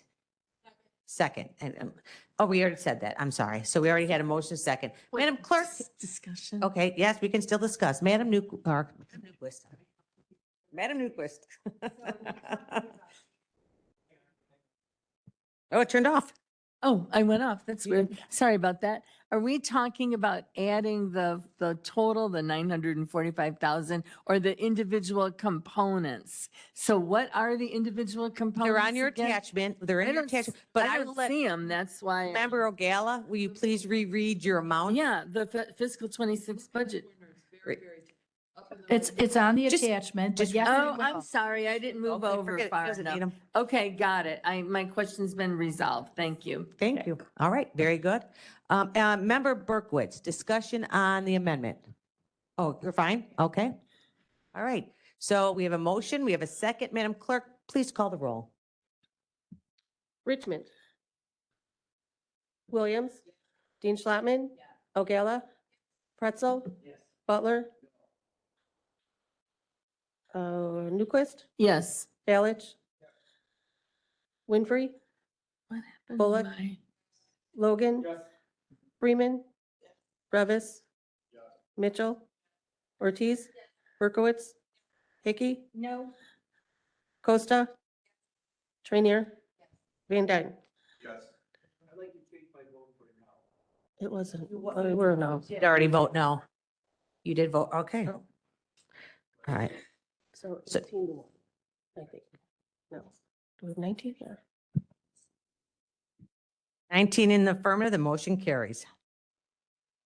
All right. We're gonna get through finance, then we'll take a break. So member, Chair Newquist? Okay. So we voted on amending it. Do we need to vote on the amended resolution now? Okay, so resolution 26-220, fiscal 26 budget transfer as amended, and I so move. Motion by Newquist. Seconded by Berkowitz, previous, Member Ortiz? Thank you. So I am going to be a no on this, and I'm going to encourage all my colleagues to be a no on this because there has been heavy controversy regarding these budget transfers, so much so that corruption has been thrown around online. And we need to acknowledge that we as board members need to come together and write out a policy. And I want that to be on record, me saying this, because I've put it into documents, I've sent it out to you all, I've been having these conversations. Well, this needs to be in the record that if we want to distribute these funds or transfer these funds or do whatever with these funds, there needs to be clear guidelines and safeguards so that these funds can go exactly where they were intended to be and there's no future fighting. We have been fighting about these funds for, when did we pass the budget? November? It's July. We have literally been fighting about this for way too long, and we have no plan in place for the budget that's coming up in 5 weeks from now to address these same issues. So I would advise to avoid any more controversy and, just to clean this all up, vote no, and we move forward with clean policy and clean, direction on where and how this money is supposed to be spent. We need to look at other communities and see exactly how they're doing it, because right now, again, it's all up to discretion, and everybody's pointing fingers and saying, oh, you're giving money to your friends, we need to stop all of that. We need policy written in place, and for that reason, I am going to be a firm no, and I encourage everybody else to vote no as well. Thank you. I'm going to share the same kind of comment here. You mentioned that who are you allocating is corrupt? Because that's an important, you just said that so I want to make it clear, I'm going to ask that. That's a strong word. So no, you said there is allegations that there's corruption. So again. Yes, if you go online to the Will Okay. County Democrats page, you will see all the conversations. Okay, we're talking about Facebook stuff. Okay. Yes, public, yes. There's, With I'm public gonna tell you, officials, yeah, public there's a lot of officials misinformation. being spread on by public Facebook. officials, being Okay. spread by public officials, being spread by party members who should know better. Okay, well, So it's not just, random people on I'm just saying, Facebook. Right. corruption's a tough word. And again, if and we're taking all our exactly. information on Facebook, I think there's. There's people in your yeah. party who are saying that I'm My corrupt. party? Yes. Okay, I didn't, I Leave the thought, party, girl, don't play. Come on now. okay, there we go. Stop. All right. Stop it. Okay. You know what? Stop. Hey, Destiny, this isn't about Straight from politics. the This is hood. about Straight policy. from the hood. And you just claim that we are allocating these No. monies and there's corruption. You claim that. Go on the comments. That's what I was referring to. I I never don't said that. respond on Facebook Because you know because I better. am busy. Because you know doing better. work. Because you know better. So 'Cause when anyway, you tried it, okay, you well, got don't, bodied. you know what? Corruption's a strong word. And So you're stop making throwing it effort. around. Tell your people in the party to Don't stop tell me throwing it to around. Stop it. Okay, we're moving on. Exactly. Madam, Exactly. yeah, I know it. You're right. But again, you guys, Can we get back on? Vote we no. need to get back on track. You're Vote right. But, no. we hear a lot of accusations. And We again, do. if you're getting your facts from Facebook, we need to reevaluate what facts Your mean. people need to Ma- evaluate their facts. Member Richmond, my people is me. Girl. Member Richmond. Great. So are we going to break shortly after this? We are. Okay, all right. So, We got two more I- comments, sir. all right, I will be really brief, is I'm we have all more. for transparency and clarity and trying to put together a timeline, policy, procedure, guardrails. Kevin, you know I love that guardrails word. I would like to see us work on that aggressively over the course of this next month. So that this way we don't go through any kind of challenges that we've experienced over the past couple of years. I would like to reach out to Sherry and Joe, and let's make this happen sooner rather than later. So whatever we have to do to be fully transparent, not only to staff, to the county board, to the residents, to organizations on how they can apply or get the money or whatever it is, and maybe even look at how some of these other counties use these funds. So that's all I have. Thank you.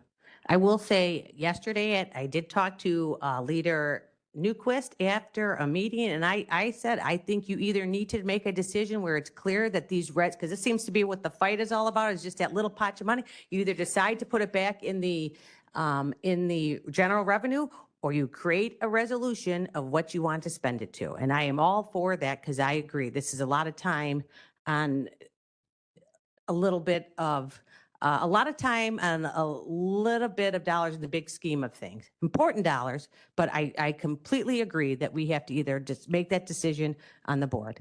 Member Logan. I do agree. The cannabis money, there is no direction from the state. And they love restricting everything, and they do not restrict this at all if you read the statute.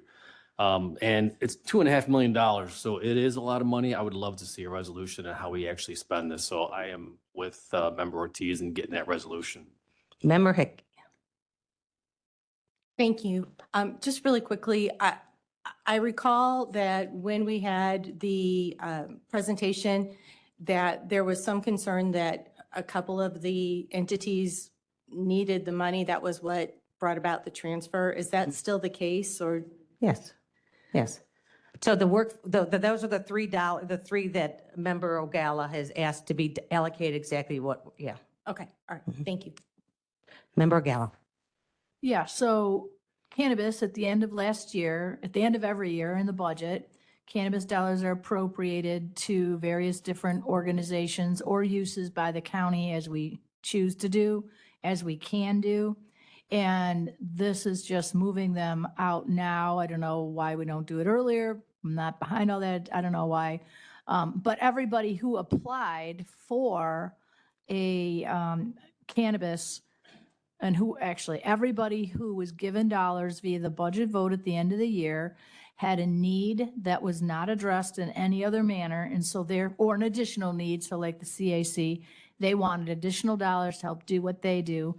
So we voted for that. So I support taking cannabis dollars and voting it for things like this that come up that are in need, that maybe some federal grant program is no longer supporting and we choose to support. I don't support putting in the general fund because it gets lost. I do like the idea of being able to give it to those that need it. Sometimes something comes up and a certain department head or other elected official has a need. They weren't granted in the budget because the budget can only give so much money out. And that money was not given to them for a budget need. So I support that. I think that's something that we should do to make it, make those dollars use the way this board feels that they should be used. And then I also support the fact that when the board votes with a majority vote for a budget, that the county executive will go ahead and agree with and do what the county board has requested. So I think we do need a policy. I'm glad that our leadership is going to be looking at that. You're on, but just because you're leading. Okay, so we have a motion and we have a motion as amended and a second. Madam Clerk, please call the roll. Richmond.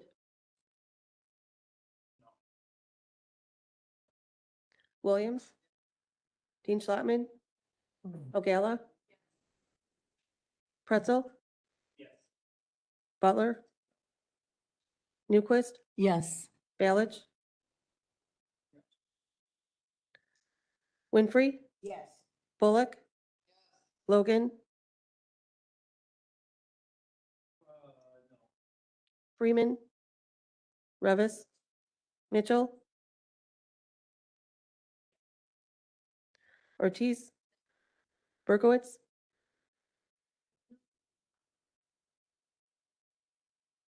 Right now, you're voting on the three items that were amended by Member Ogala to put the dollar amount from the cannabis money into the department. Hickey. Yes. Costa. Trainier. Van Dyne.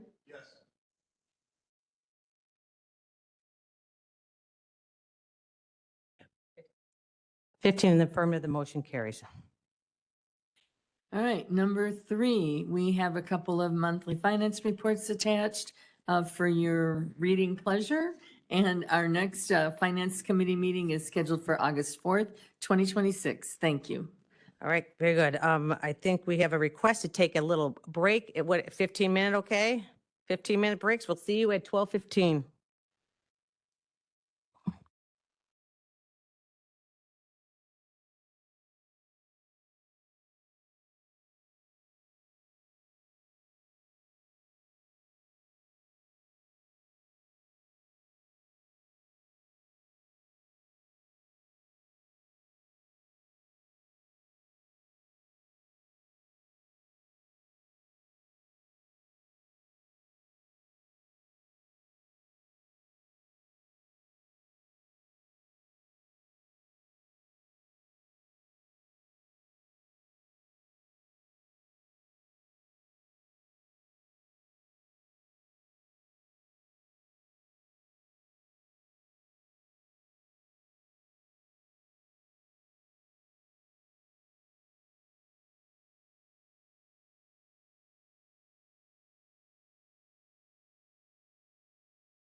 All right, sorry, we apologize. We're a little later than anticipated.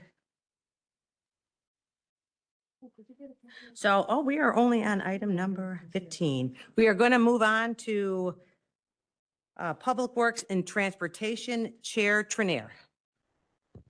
Thank you, Madam Executive. Welcome back from break, everybody. So we have a consent agenda today. As noted in our agenda, county board members who wish to remove items from the consent agenda for further discussion should inform the county executive from the floor before the motions are made to approve and be proposed and accepted. Is there anything anybody would like to have removed from the Public Works and Transportation Committee agenda of the consent items?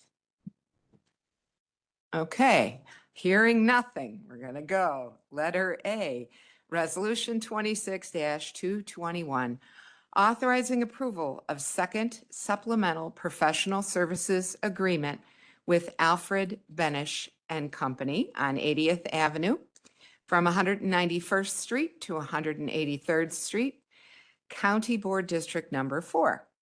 Letter B, Resolution 26-222, authorizing a second amended intergovernmental agreement between the Village of Minooka, the County of Grundy, and the County of Will for improvement of McEvely Road from Ridge Road to Vista Court, County Board District Number 1.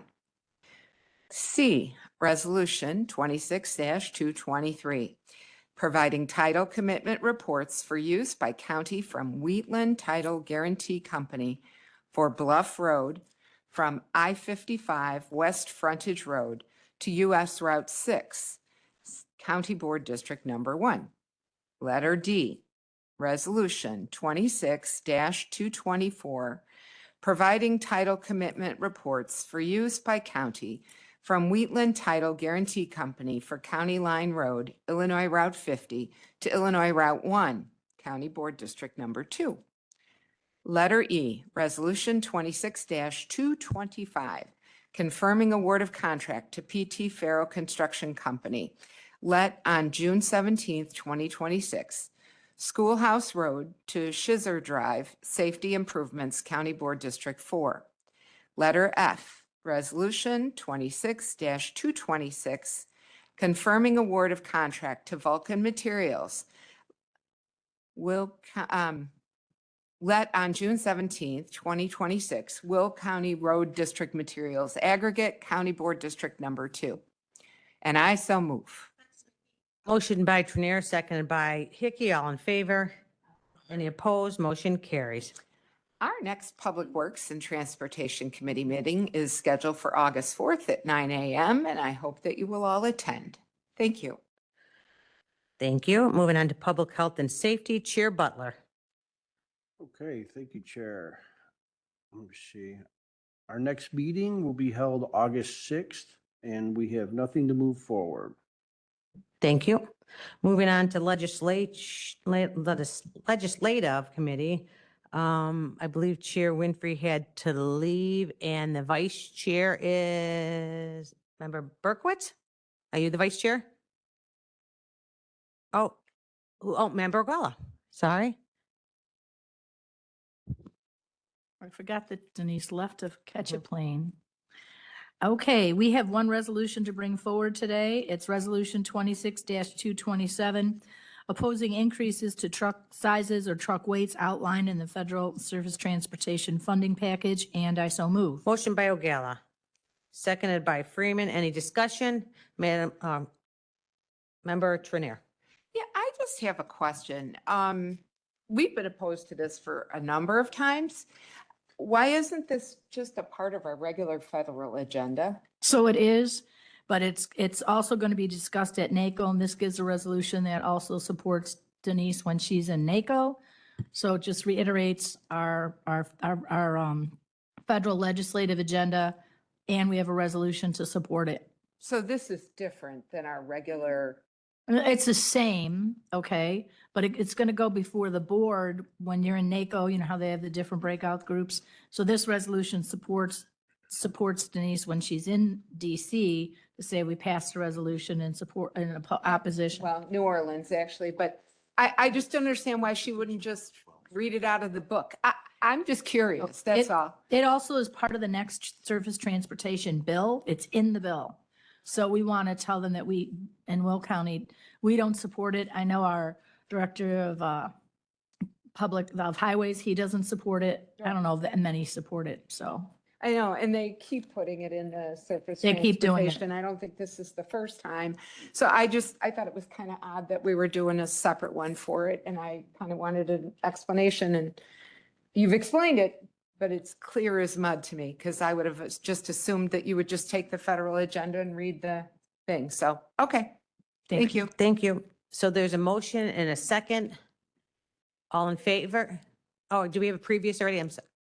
Previous by Freeman, second. Or did we have a clean one? Yeah, we did a clean one. Previous by by Freeman. Is there a second? Bullock, all in favor? Any opposed? Motion carries. Thank you. The next legislative committee meeting is scheduled for August 4th. Thank you. Capital improvements, Chair Freeman. Thank you. We have nothing to bring forward.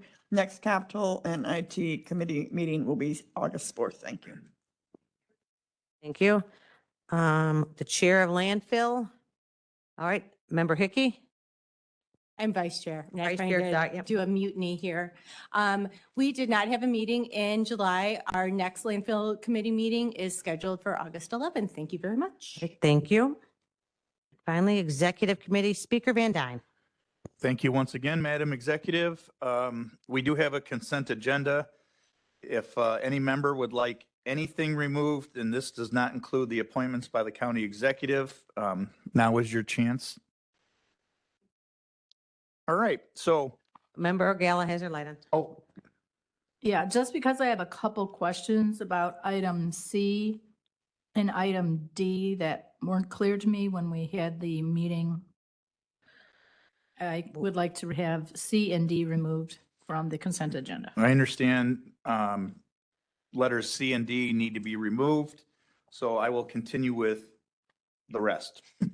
Resolution 26-228 designating election judges for 26 to 28 term, an executive appointment of Director of the Will County Department of Human Resources, adopting the U.S. Department of Housing and Urban Development Action Plan for 26, and then several ordinances, Chapter 150, Building Code 159, contributions to library districts, Chapter 160, school site contribution, Chapter 161, capital improvement plan, Chapter 162, street naming and street signs, 163 is the county land resource management plan, 164 is water resource ordinances, and lastly, 166 is historic preservation, and I would make that motion.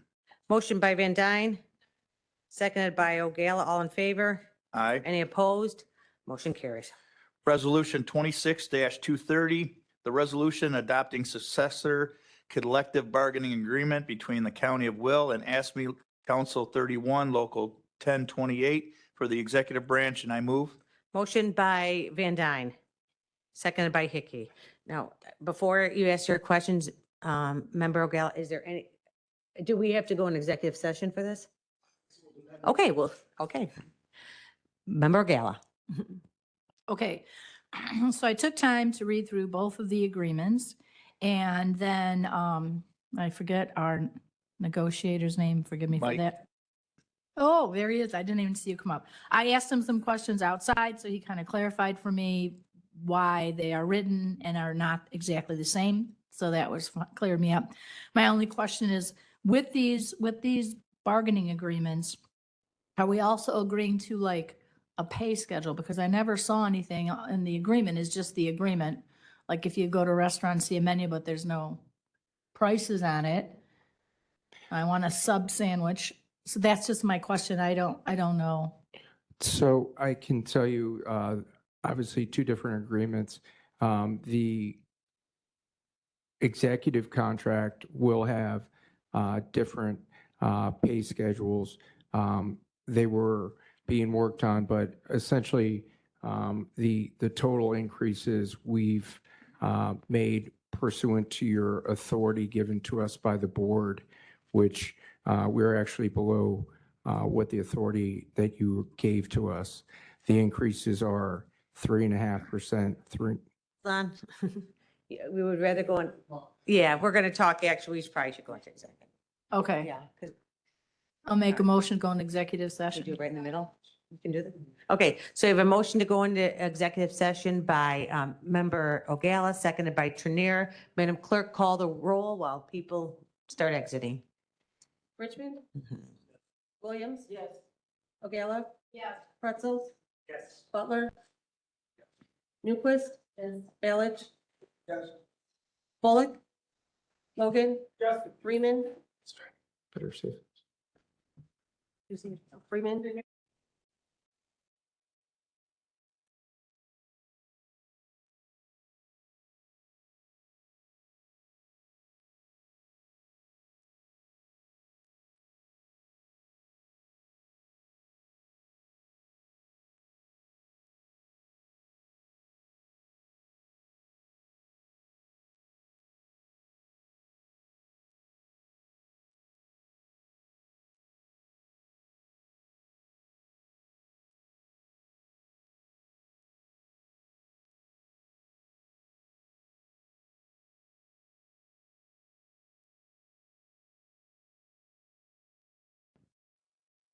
There we go. That's the sign we'll give. Okay. We are back from executive session. There is no recommendations from executive session, so we are going to be moving on with item number C. Speaker Van Dyne. Madam Chair, I believe we have a motion and a second, so I would like to. Wait, no, we don't. We have to start fresh because with C and D, they were pulled. Okay. All right. Resolution 26-230, resolution adopting successor collective bargaining agreement between the County of Will and Oh, AFSCME you did. Council 31, Local 1028 for the executive branch, and I so move. Yeah, you did. You're right. So we had Van Dyne and then Hickey. So I do appreciate that. We went, but motion by Van Dyne, seconded by Hickey. Previous roll call by Mitchell, seconded by Freeman. All in favor? Aye. Any opposed? Motion carries. And letter D, I would like to make a motion for resolution 26-231, the resolution adopting successor collective bargaining agreement between the County of Will and the Will County Sheriff and the Metropolitan Alliance of Police Chapter 354. Motion to move forward court security officers. Motion by Van Dyne, seconded by Freeman. Previous roll call by Ogala, seconded by Berkowitz. All in favor? Aye. Any opposed? Motion carries. Moving on to the appointments by the county executive, resolution 26-241, approving appointment by the county executive for Godly Public Water District, and I so move. Motion by Van Dyne, seconded by Ogala. Previous by Hickey, seconded by Balich. All in favor? Aye. Any opposed? Motion carries.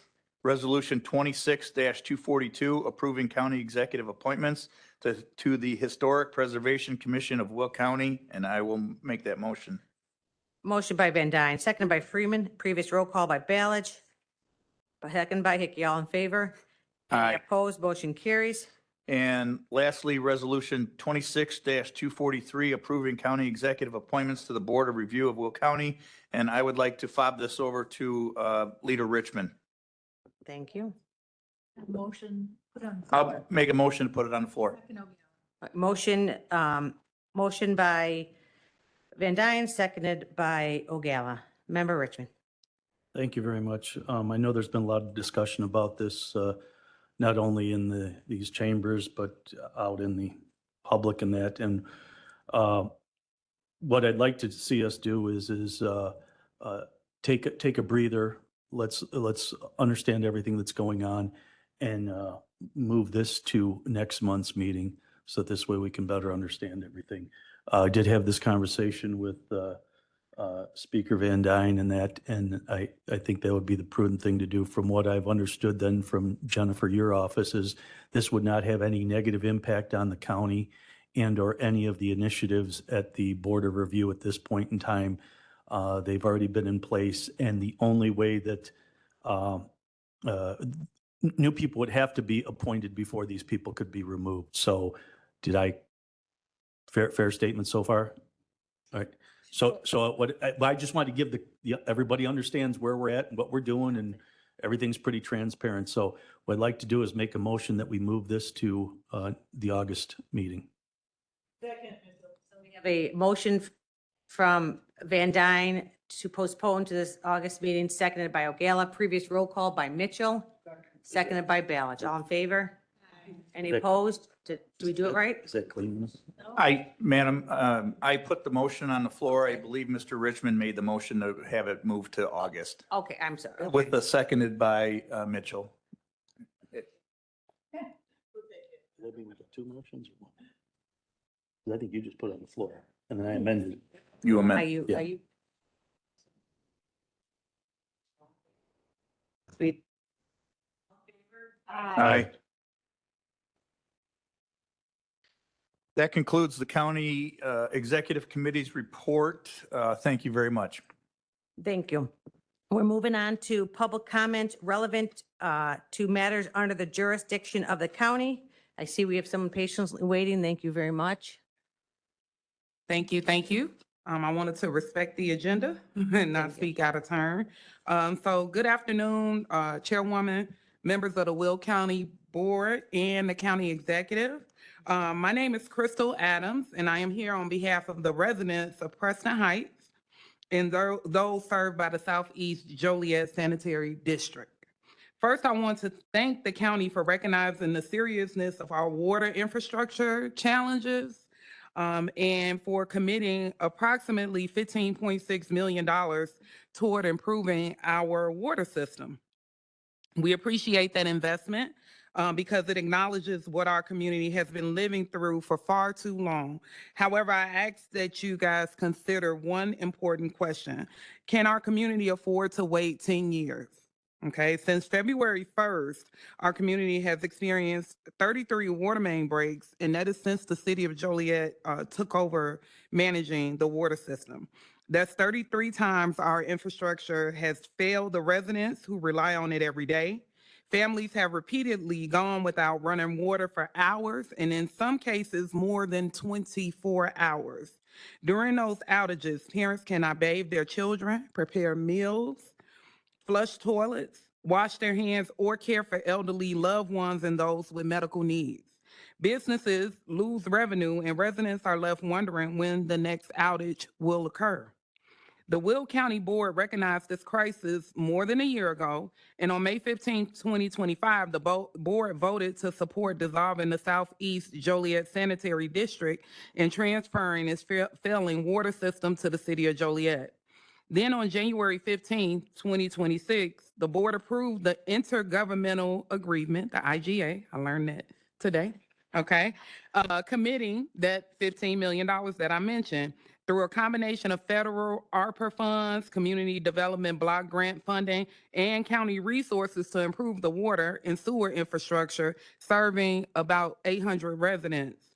So recently, Allison Swisher, Director of Public Utilities for the City of Joliet, informed the residents that these funds would be distributed over a 10-year timeframe.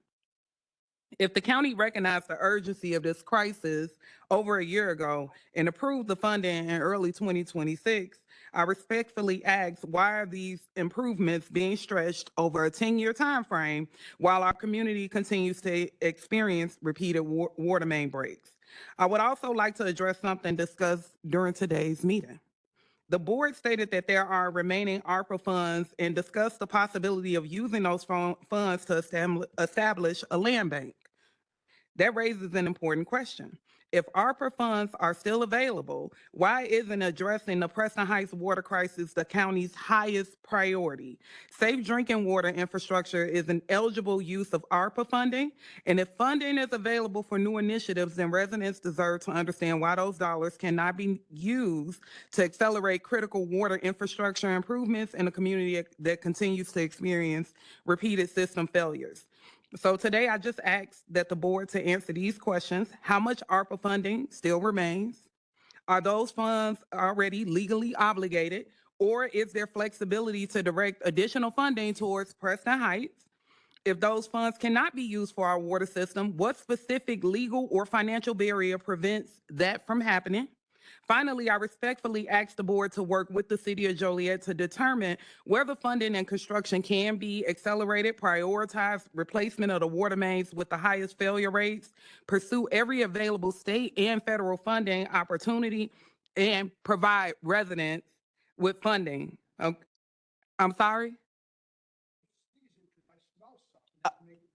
Okay, sorry about that. Okay.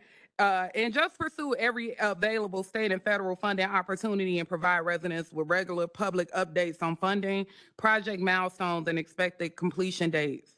The residents of Preston Heights have waited long enough. We are not asking for special treatment. We are asking for transparency, accountability, and the same reliable access to the clean, safe drinking water that every resident of Will County deserves.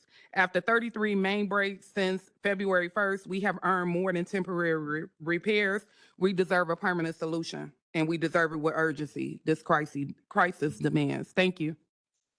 Crystal Adams. Thank you. Mhm. Thank you, Kristen. Yeah. Thank you. You heard it. Skinner. Yeah, thank you. Chris. Yeah.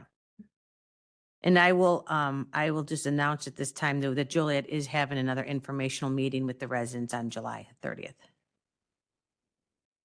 And construction does start Monday in some of these projects, so just for board reference, because obviously the county is playing a key role in this. With that, we're moving on to comments of our county board members. So please press your button and we will call you in the order that you come in. Let's keep it pleasant. Member Revis. To say thank you to all the staff that supports our efforts here on the county board, not only the state's attorney's office, but I know Chief of Staff Chuck Pelkey. They do a great job at keeping tensions low and making sure all our work gets done. So thank you, Chuck, and thank you, team. Member Ballage. For a long time, we've been talking about a lot of different items and nothing ever seems to doesn't happen. So I decided to go talk to Joe. Can you, again, we were talking about, or can we get that out? Can you please take it outside so we can? No, it's just. No, not you, sir. We can't, yeah. One of our I thought you were members said telling they me to couldn't take it hear. They outside. couldn't hear, so they asked if you could. Yeah. There was. So I can talk now, huh? All right. For a long time, we've talked about these items and nothing happened. So I decided to talk to Joe myself, and something's going to happen. We don't have a policy at all concerning data centers, and we need to get one because we've got rumors, I'm calling it a rumor because I don't see anything else, about one going to New Lenox. So Joe agreed. I sent him a sample from Aurora, which I don't agree with the whole thing, but we could tweak that and use that for our county. So I just want to let everybody know, thank you. We're finally getting something going to happen. And then the next thing is the land use. They do everything in increments or stages, wherever you want to call it. And other counties and other cities and other places, they give everybody the information they need all at once, and they know how much money it costs right up front. They know what kind of permits they need, the whole bit. So I would like to revamp, and I talked to Joe about this too, revamp the way our land use operates. So instead of somebody that wants a pool, they go and say, fill out a form to get a pool. And then the next thing they find out they need underground wiring. And they got to form a permit for underground wiring. Then the next thing is they got to have a fence. The fence has to be so high, you need a permit for the fence. You can go on and on. So let's do it all at once. It'll make the process go faster, and it'll also make the people that will see how much it costs say, well, I may not do it, or I will do it. So those are two important things that we've been having trouble with. The data center, not yet, but it's possibly coming. And then the land use, I'm getting so many calls on land use, and I always get them remedied without coming to the board. Land use works with me, and I don't have a problem with land use. but I do have a problem with the way they have their formula. So if we can get that formula changed so that everything is upfront on a hunk of paper or in a book or whatever, so that people know what they're getting into and it gets done fast. Because I know there's businesses that don't come because they don't like the way they have to get their permitting here. Takes too long. So that's a way to expedite everything. And then the last thing is when that lady's talking about the water, I mean, I don't have a problem with the land bank. I just want the right language in it. But do I want to help a land bank get developed, or do I want to help a lady and the rest of the people that live there get water? I think water is way more important than a land bank. So I don't even know what we have in ARPA. But I'd rather see ARPA money going to Dixon, right? Whatever the heck the name of it was, Preston. I'd rather see that than anything else, because those poor people could be dying. You know, I don't want that on my conscience. But with that, I just want to tell everybody, have a great weekend. It's going to be nice out, and God bless you all. Thank you. Member Ogala, and then Kiki. Thank you. I do want to say thanks to the members of this board for voting the way you did on several issues so that we can make things more clear going forward. Whether it's how we spend the cannabis dollars, coming up with a policy, on voting for, against that solar facility right next to an airport, because that is very, it's up in the air. We don't have particulars on it from any example anywhere.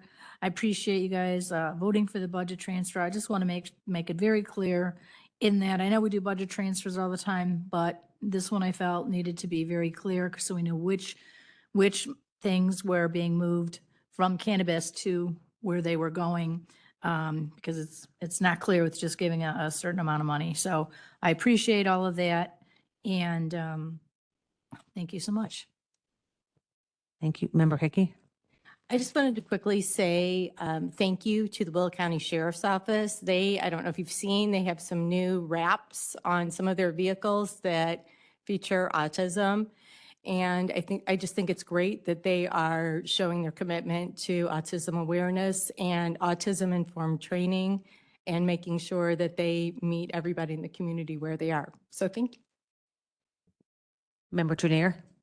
Thank you. I really feel for the Preston Heights community and their water situation. I know we already have some ARPA money earmarked for it. Do you happen to recall how much?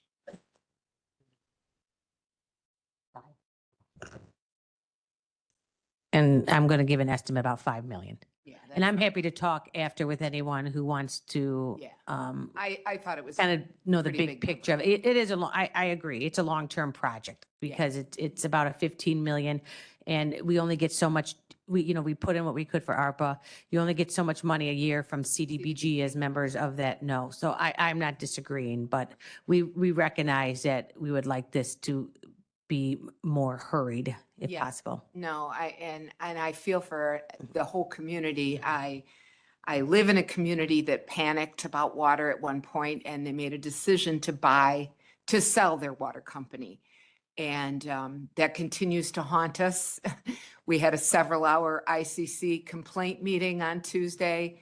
If that sale goes through, and I want to urge everyone here, if you're an AARP member or not, go to their website. If you are a CUB member or not, go to their website. Go to the ICC's website and really, really discourage them from allowing American Water to merge with Aqua.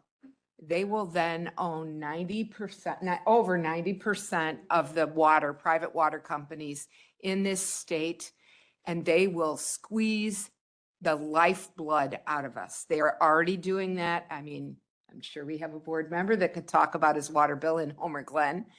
But in Bolingbrook, if you don't even use your water, you do not use the water for the entire month, not one drop, your bill is over $130. And that's without using any water whatsoever. Yep. I know we got folks in the room. Yeah. So we have to somehow, Peatone has American What is it? Aqua. It's Aqua. I said Aqua's, ARPA and Aqua. I thought I had the floor, maybe not. But I want to urge people to oppose these private companies from owning water companies. Last year alone, they had a 21% profit.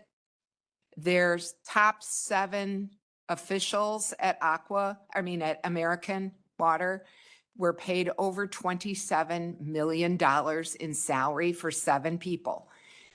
These are documented things. We're elected officials. Yeah, is it in front of us? No, but we have a voice. And I know that there are state representatives and state senators that have introduced legislation in Springfield to allow communities to get their water companies back. It hasn't gone anywhere, but we could certainly support those individuals as well and write letters on behalf of our own community members. The water bills are just out of control. And it's this bad now. It's going to get worse.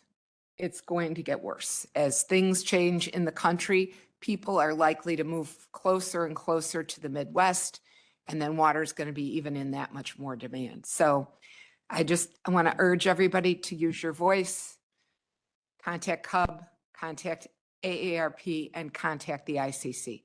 Thank you. Okay, thank you. Moving on to leadership, is there anyone who has, Leader Williams and then Richmond? Okay, I once again gonna give my little report on the strategic plan, but this time we actually have had some success and some progress, and the workshop went well. I was hoping to have a few more people there, but they couldn't make it, but it went well. And we should get the report sometime next month, and we should be bringing it to the caucuses to review and change whatever we need to change or want to change. And I just appreciate everybody's participation. And it's good to know that we can actually work together if we actually want to work together. So I appreciate it. Thank you. Thank you. Leader Richmond. Thank you very much. So today we've had some healthy discussions about a number of things, cannabis, land bank, things like that. And what I don't want to see is us have chaos like we had in the last budget year. So what I wanted to do is put a statement out so that this way everybody understands where we're coming from. I've had the opportunity to sit down with staff, sit through the budget meetings. I didn't sit through all of them. I sat through fair number of them, maybe 50% or so. But what I'd like to do is just on behalf of the Republican members of the Will County Board to outline our priorities for Will County's fiscal year 2025 budget and property tax levy. Will County residents are facing a serious property tax crisis. Families, seniors, farmers, small businesses continue to see their bills rise, even when their household incomes do not keep pace. County government must recognize this financial pressure and make tax relief a central part of the fiscal year 2027 process. Last year, Republican board members led with a bipartisan push to hold the county's levy growth at 0%. By responsibly using excess cash reserves, the county was able to avoid collecting additional property tax dollars while continuing to fund all essential services. For fiscal year 26, the county board approved a total property levy of approximately $158 million, supported by the adoption of $161 million. Thus, we used several million dollars of reserve. At the time of the adoption, the county maintained approximately $30+ million in available reserves. For fiscal year 27, we propose reducing the Will County property tax levy by 2%. 2%, this is not a 2% reduction in the rate of the levy growth. It's a proposal to collect approximately 2% less in the total property tax revenue than the county collected under fiscal year 2026 levy. Based on the 2026 levy, this proposal would reduce the county's property tax collection by approximately $4 million.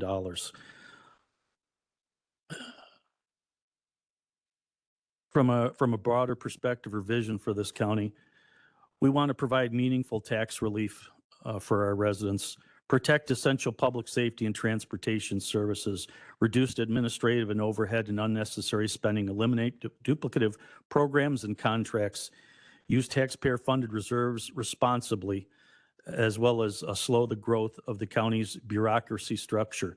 I know we've had some conversations today, and I'm going a little bit off of my script here. We've had some conversations today about how to streamline, Steve brought it up about land use. We've had conversations about the cannabis and that. I would like to see us continue to do things like that. So let me get back to my thing. We believe the reductions should begin with administrative and discretionary spending rather than frontline services. We are not looking to cut employees. We're not looking to cut safety of this community or that. What we're looking to do is make sure that we examine the budgets. I am going a little bit off script, so. Will County government should not automatically increase its property tax collection simply because the state allows it to do so. I'm going off script here again, folks, but there's many taxing bodies that actually do this. And I want to be one of the ones that are out in front and not doing that, go through everything line item by line item, working with staff closely. The county should first examine its reserves, administrative cost, contract, staff levels, and non-essential programs. The 2% levy reduction would send a clear message that Will County understands the burden placed on property owners. It would also demonstrate that fiscal discipline and effective county services are not competing goals. The taxpayers of Will County deserve a government that lives within its means and carefully manages its reserves and looks for savings before seeking additional revenue. We stand ready to work with your administration and our colleagues on the county board to advance a responsible 2027 budget that delivers real property tax relief. That's my commitment to you, Jennifer. It's always been my commitment as well. So as you know, and I'll let the speaker go, but I will respond. I agree 100%, but Speaker I'm sorry, don't mean to cut you off, Joe. I'm ready, willing, and able to. I sit hope down and so. with you. I am grateful for that. I've always been willing to talk. I mean, if you ask anyone, what I don't like is the last minute, what I like to call sneakiness, the conversation on the side. I'm a pretty open, and I'm just saying that in a general context. I'm a pretty open person. When there's time for compromise, I will do it. And I've seen us compromise on a lot of things here. It doesn't give me my way. It doesn't give you your way. And I'm always willing to do that. I'm going to tell you this. We can disagree on things. And some things in this budget, you may never say, you may say that is not important to me. And I may stick to my guns and say that is important to me. And I understand we're going to do that. But at the end of the day, I really hope we come to this meeting, this next budget meeting, with all that resolved, all that taken care of, so we can just listen to people's feedback on it in general and move forward. So I wanted to put this on the table. I appreciate and it. I'm open and willing, able to do Excellent. just that. And I think Good. you saw some of that in regards to our cannabis discussion. I've talked to several people. I know Joe and I think Sherry, I don't think we talked exactly, but I think you had some conversations I heard last night. So I want to make this a very efficient and effective government. We don't need to be running a circus every third Thursday of the month. So thank you. Agreed. Thank you. Speaker Van Daan.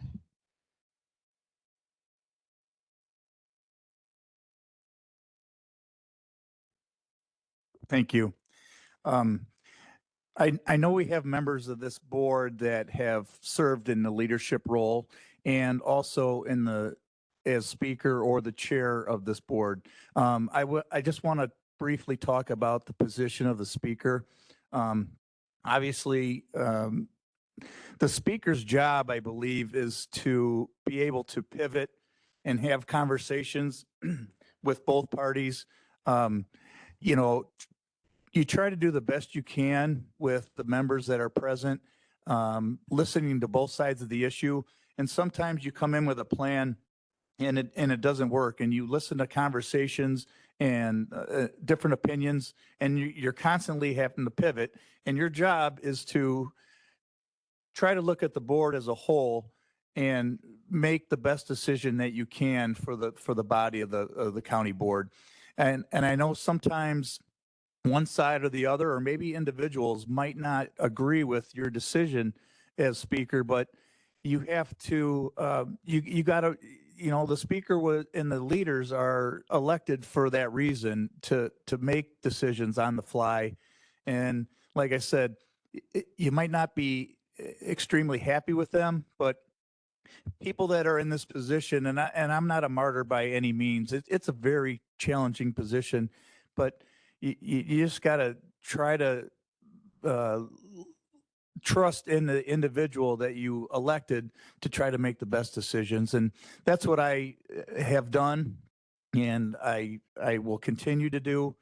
And I just wanted people to know that this is a very extremely hard job, and I appreciate all you guys. And like I said, I'm not a martyr, but I thank you for this opportunity, and I look forward to working with both sides of the aisle, and compromise is the key term here.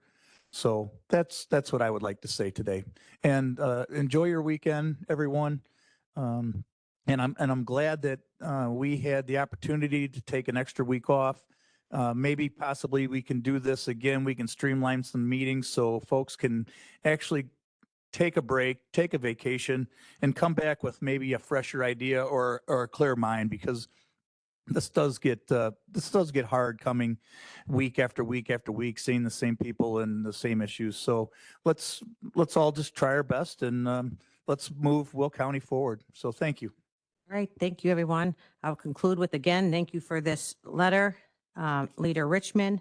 I look forward to working with the entire board on the upcoming board budget presentation. You have to know too, we also get to recognize and celebrate the successes for the last year. So while the budget's a big piece of it, my favorite part is reviewing what we have been able to accomplish over the last year, and that will be next month. I fully understand that you are the legislative branch, I am the executive branch, and that we have clearly different roles in this process. I look forward to presenting a draft budget. It is my draft budget. I recognize that. And in that budget, I will have already addressed my cuts, where I think money should be allocated, priorities. And then after that, it falls into your hands. And again, I am going to say publicly as well, Mr. Richmond, I look forward to us having some meetings prior to, from the time we do our draft to the final hurrah. So thank you very much. Have a good day. And we now need a motion to adjourn. Motion by Mitchell. Seconded by Van Dyne. All in favor? Any opposed? We are adjourned.